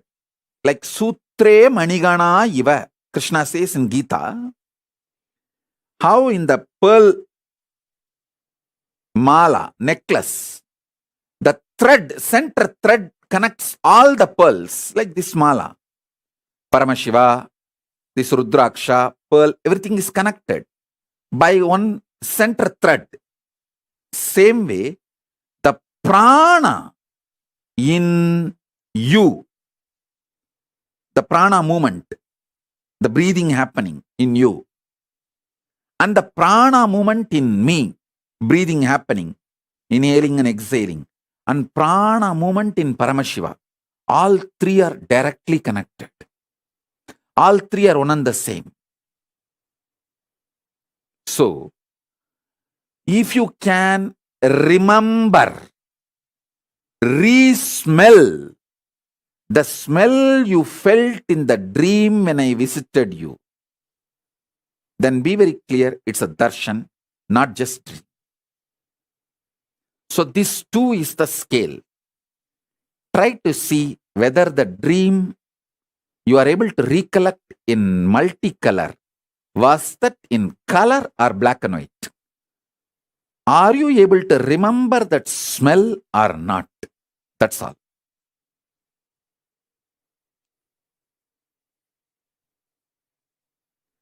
Mohit Gupcham Chandani is asking, Nithyanandam Swamiji, electrostatic force acts between opposite charged particles. Does this mean positive thoughts will attract negative thoughts? Listen very carefully. The so-called positive thoughts cannot exist without the so-called negative thoughts. Like that is why this positive thinking and all doesn't work. Life positivity only works. Positive thinking does not work. Life positivity is different from positive thinking. Be very clear. Positive thoughts and negative thoughts will always coexist. Life positivity is the foundation. That's a constant.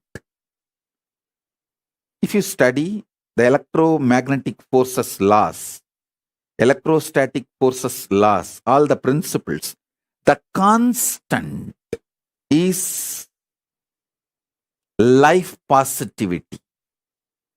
There is no life negativity for life positivity. But there is negative thought currents for positive thought currents. Both are centered on constant, which is life positivity.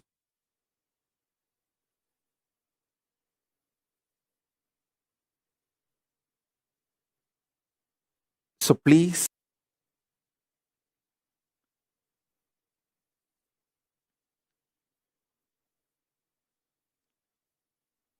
when you feel you are a broken part, you will always be afraid of the other pieces. If you know there is a constant which is in you, how much ever you have self-doubt, self-hatred, it will not go beyond certain limit. See, there are some people, they know, I fight with my husband, I fight with my wife, but I will never go to the extent of divorcing, leaving them. So that is what I call, even for your negativity, there is a limit. Even for your negative thoughts, there is a limit. Even for your self-doubt, there is a limit. So that self-doubt will have a self-confidence. Self-confidence will generate sometimes self-doubt. But both finally is established on the self. When you know that self's quality, that is life positivity. Self-doubt or self-confidence is like a self-doubt is negative thoughts, self-confidence is positive thoughts, but self is constant. If you know the self is rooted in consciousness, it is like a constant rooted on infinity. The constant, the principle of constant, rooted on the principle of infinity. Understand? Any one of you do little research, spend 3 months on this one principle. Principle of constant established on the principle of infinity, you will get Nobel Prize. You will get Nobel Prize because you will be revealed the science of number, exactly the state Ramanujam experienced. What the Mahalakshmi, Rajagiri Tayar revealed to Ramanujam, that space I am revealing to all of you. Understand and study. Spend a little time on what is the principle of constant and what is the principle of infinity as per the modern day maths and as per the Western science. I am telling you, this is from the Eastern revelations, the Vedas. The constant, the principle of constant is self. It is established on principle of infinity, which is consciousness. Principle of infinity is consciousness. Principle of self is constant. The constant is established on infinity. If this clicks in you, you will master number. Whole universe is nothing but number. Whole universe is just number. Number is a living God. Whether human beings, siddhas, rishis, devatas, all is just number. Number, that's all. You may be one, the code number for the human beings, like how the unique code. Number is there all over the world. Same way in the cosmos, there is a unique code. For human being, there is a code number. For siddhas, there is a code number. For Devatas, there is a code number. Just understanding the number, you will have the revelation about the number. The moment constant is established on infinity clicks in you. Self is established on consciousness. Constant is established on infinity. Constant cannot exist unless it is established on infinity. Self cannot be self unless it is rooted, founded, sitting on consciousness. What Namagiri Tayar, Mahalakshmi Devi, revealed to Ramanujam, I am sharing with you all.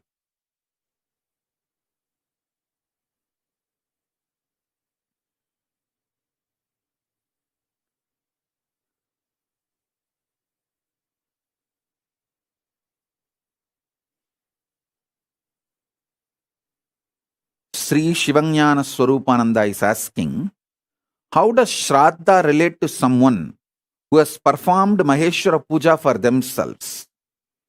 Shivanyana Swarupa, listen. All Hindus listen. If you have performed Maheshwara Puja for yourself, when you reach Kailasa after death, I will not let you be without food and water. I will not let you starve. But if your next generations don't give you Shraddha, you will not have social respect in Kailasa. You will not be treated properly in Mahakailasa because you did not take the collective integrity to keep the Kailasa Dharma, Hinduism, Sanatana Dharma alive on the planet Earth. You fellow need to be punished for the criminal negligence.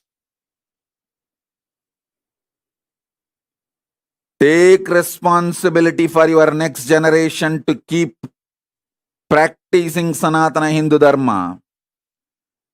If you receive the Shraddha, that is the proof your next generations are practicing Hindus. If you don't get the parcel from Bhuloka, I will not let you starve. It's like in old age home, when you get gifts from your kids, how among the oldies you get little respect. Wow, still my son cares about me, still my daughter cares about me. I got a flower bouquet, I got a iPhone, I got a muffler. My granddaughter stitched some clothes for me and sent. How you feel the pride. Same way you will be respected in Kailasa if your 7th generation sends you Shraddha properly. I will not let you starve because you have done Maheshwara Puja to yourself, but you will not have the social respect if your next generations are not giving you the Shraddha. You have not taken the collective responsibility, then why should you enjoy the respect in Kailasa? Rot. I'll make the Chandala colony and you be in the Chandala colony in Kailasa. Irresponsible, criminally negligent. You will not be starved, but criminally negligent Chandalas did not bother to inspire, bring up the kids to live the Sanatana Hindu Dharma. Just gave birth like a pig.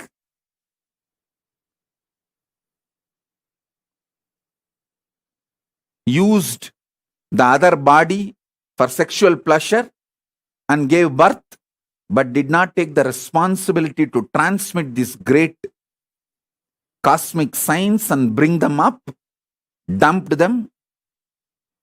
Then why should you have a respect in Kailasa? Be in Chandala colony. Separately, criminally negligent Hindus. We'll have a separate colony, separate place.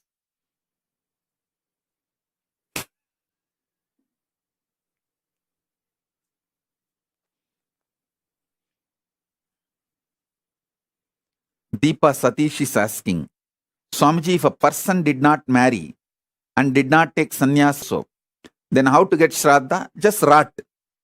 Either you should marry properly and keep that family tradition continue, or take sannyasa, and that sannyasa sampradaya continues, and sannyasa sampradaya does Maheshwara puja regularly to all their ancestor sannyasis. For the sannyasis who were part of the sampradaya and left the body. So either one way you receive the shraddha. If you have not done both, then rot. You have no liberation, you have no mukti, and you have no place in Pitruloka. Be in Batala, dark worlds, and rot. And don't try to use me or try to get any support from me for your criminally negligent lifestyle. Don't try to be like a neo-Hindu. Oh, Swamiji, please don't be so harsh and strong on us. You just tell us, give us some consolation. It's okay. You can chant Rama Rama 2 times. You can chant Krishna Krishna 3 times. You can chant Shiva Shiva 4 times. That is enough for your liberation. Actually, you don't even need to chant the second time Shiva or second time Rama. Just one Rama is enough for liberation. If you have that kind of an initiation and conscious reality.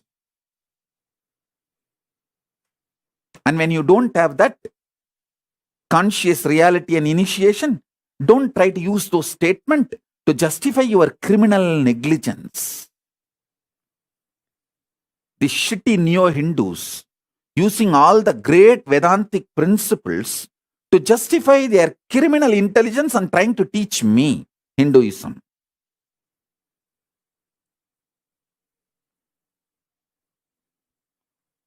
ஓரமா போய் விளையாடுங்கடா ஓக்கத்தை.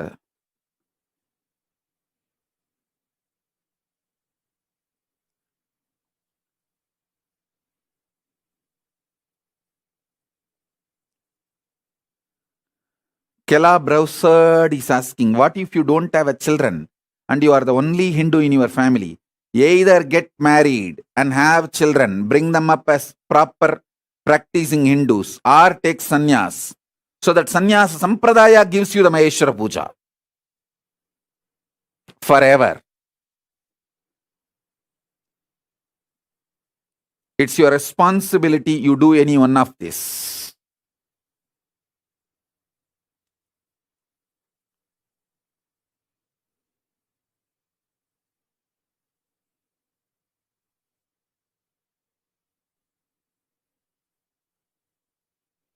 Sona Kamath is asking, is it important to know about our past lives? I tell you, unclutch deeply, you will know about your present life. Present life is nothing but the extension of the past life. So whatever you need to know about the past will be revealed to you. So you can build your future. That's all. Next question. Shachi Aranke is asking, beloved Swamiji, how do we know the difference between delusion, fantasy, positive visualization, Satya Sankalpa? Shachi, listen. Shachi, are you there? Listen. Delusion means just intensely packed negativity. Not even a ray of positive hope. Fantasy means a pendulum between this reality and greed. The extension of the reality you experience into the zone of greed. Like a pendulum is oscillating between reality and greed. The end of the greed, end of the reality. The pendulum oscillating between these two is called fantasy. So maybe you can understand this word. See, the Jakrat state, waking state. That's what I meant by the word reality, not the conscious reality. Waking state and deep sleep state. The pendulum oscillating between these two is called fantasy. Then the third word you are asking, positive visualization. The pendulum oscillating between waking state and turiya is positive visualization. You are positively, consciously constructing it. When you try to visualize, you are with 25 heads, 75 eyes, 50 hands, Paramashiva. A positive visualization. It is like a pendulum oscillating between waking state and turiya state. So listen, pendulum oscillating between waking state and deep sleep is fantasy, and pendulum oscillating between waking state and turiya, conscious reality, that is positive visualization. Satya Sankalpa is more like powerful cognition. You just know this is it. This is it. Conclusive, powerful cognitions are Satya Sankalpa. That's all. This is the definition of these 4 words. So with this definition, you can see very clearly the difference.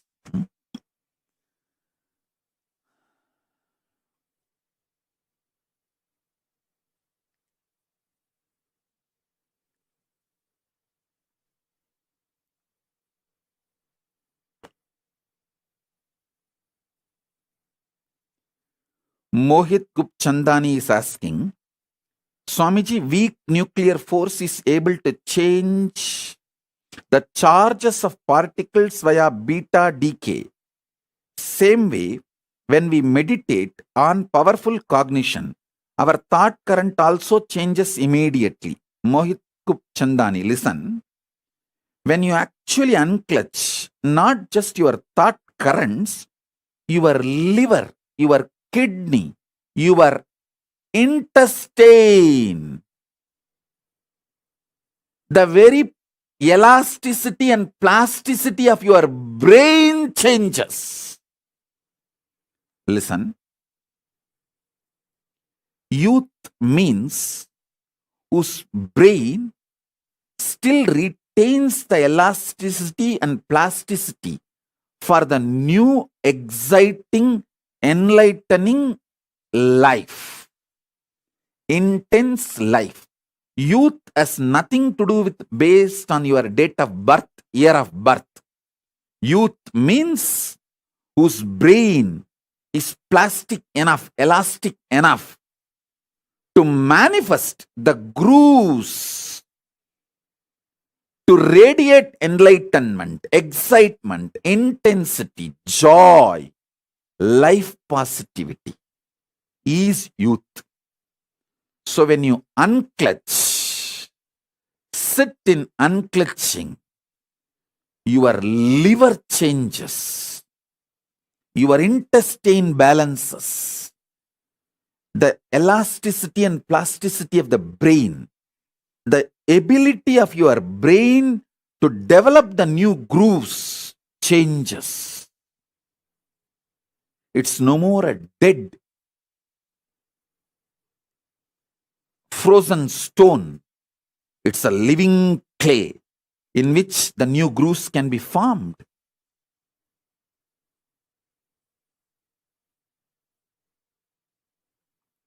Youth is a person who can get inspired, who can get excited, who can really awaken himself for developing the grooves of enlightenment.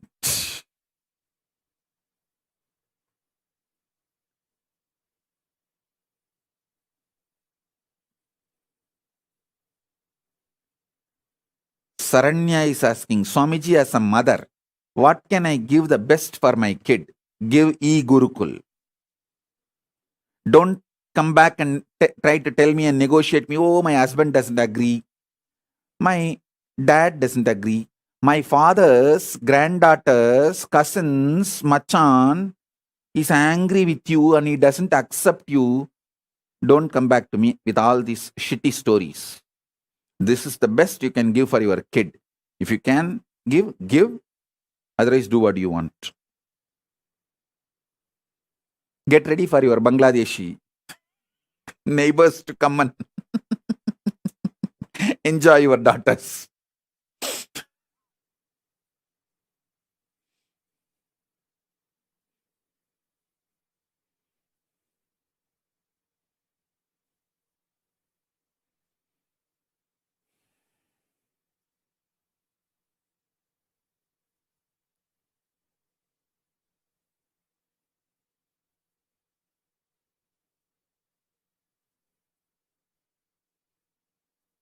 It is so sad. Even though Hindus lost the whole Akhanda Bharat, shrinking in such terrorizing speed in last 100 years. And still these fellows are, oh, Sanatana Hindu Dharma cannot be destroyed. It is Sanatana means eternal jing jing jung jung.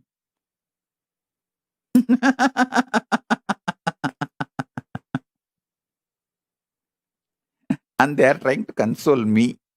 Hey.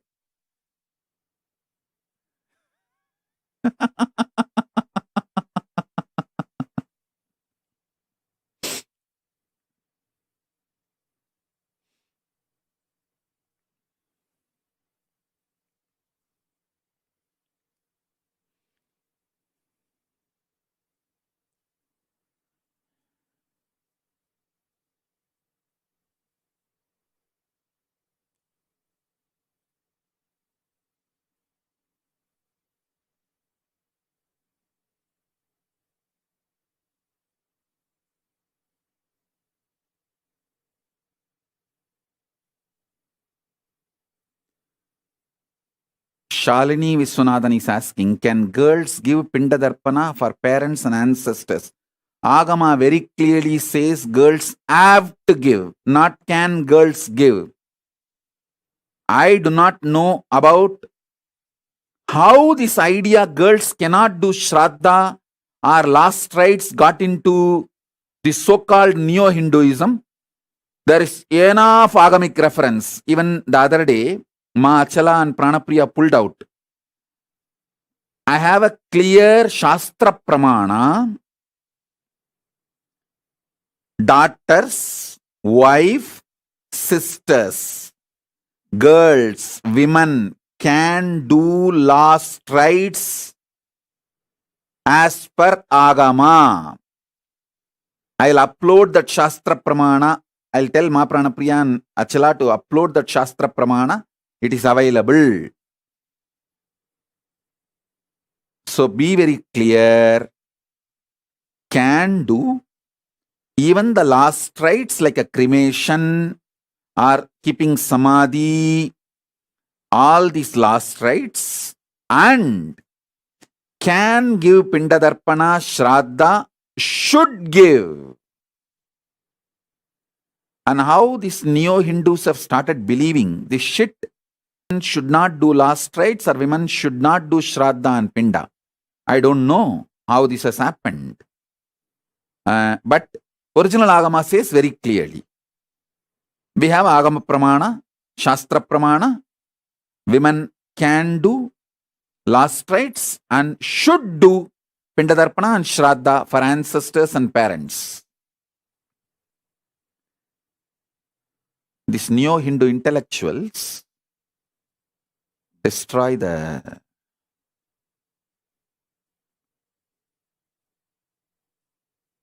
original Hinduism.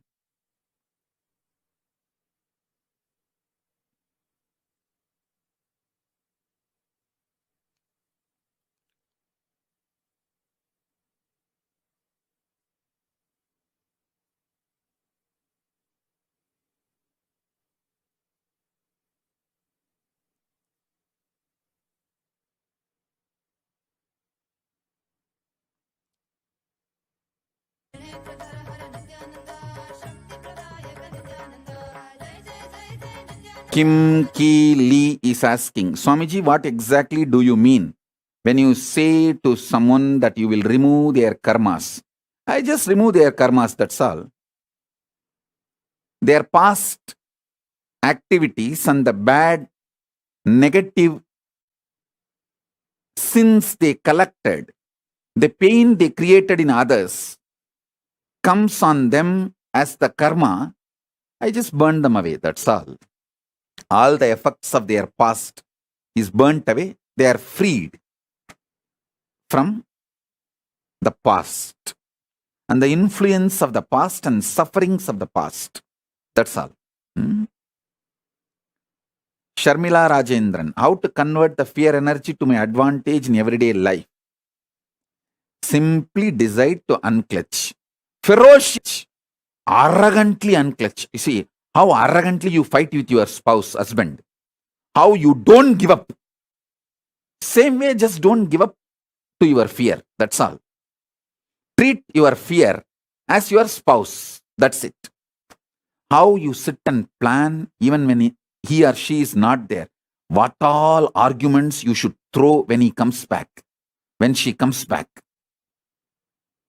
See, you spend certain time fighting with your spouse. All the remaining times you spend in preparing mentally for the fight.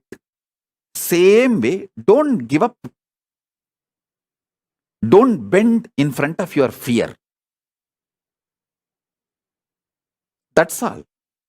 Treat it like your spouse.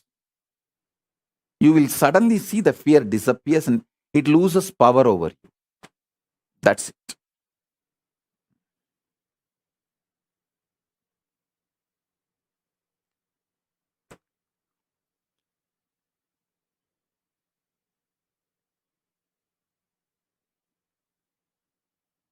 Maya Das. What is the vrata which should be observed for Skanda Sashti to create collective integrity? For that 6 days, all of you who want to do Kanda Sashti vrata, gather in one place. Cook together. Have only one meal during the sunset. Whole day don't eat anything. Do Kanda Sashti Parayanam 36 times. Sit as a group from morning till evening. That 6 days take off. Whoever wants to do Kanda Sashti Vratam, all of you gather in one place. Stay in one place. Rent a place and stay in one place. From morning till evening. Do 36 times Kanda Sashti Vrata. Means Kanda Sashti Parayanam. Kanda Sashti Kavacham chanting.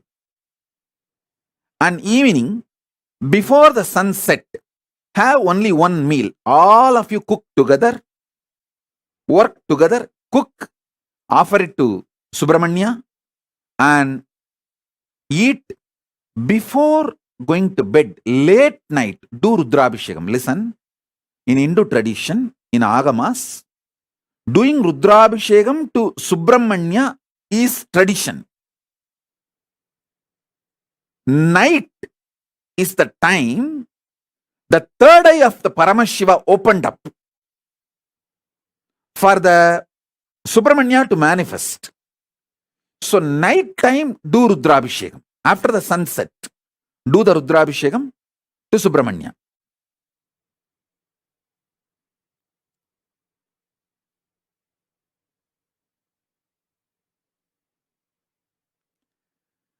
Ma Shuka Yoga is asking, girls can go to temples during menstrual time. No.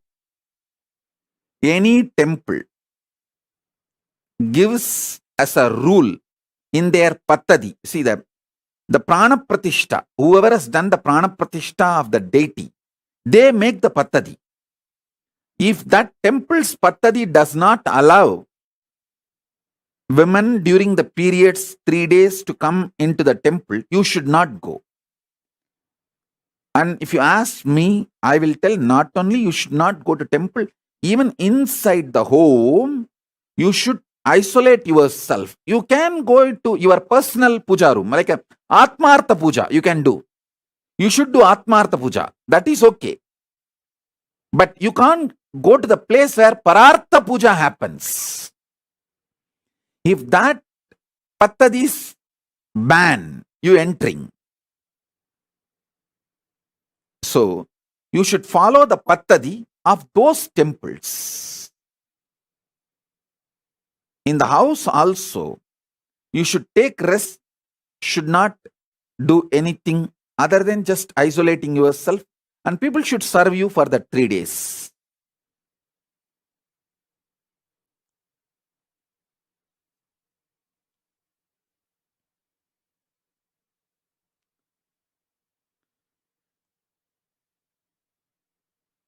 Shachi Arange is asking, can women do Gayatri mantra, other Vedic mantras? Yes. You can do Gayatri and other Vedic mantras. And it will not lead to any hormonal imbalance or any problems. You can do. You can do, and we have enough references of Rishikas. Tons of reference. I have a long list, at least 100 Rishikas were there during the Vedic times, and in the Vedas itself, we have a reference of 100 Rishikas. Not just Maitri and Gargi. There's a big list. So enjoy Vedas.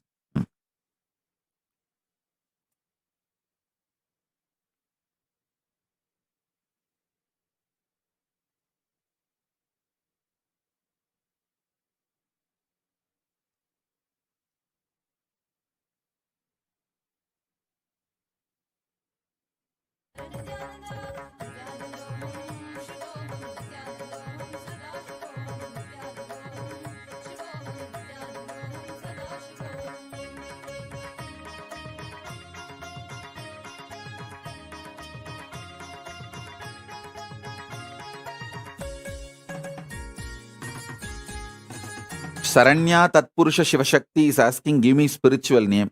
Tatpurusha Shivashakti is a spiritual name for you. You took the Samaya Diksha, you got that spiritual name. If you want the spiritual name with Nithyananda, take sannyasa, I will give you. Without taking the responsibility, why are you trying to have the spiritual name?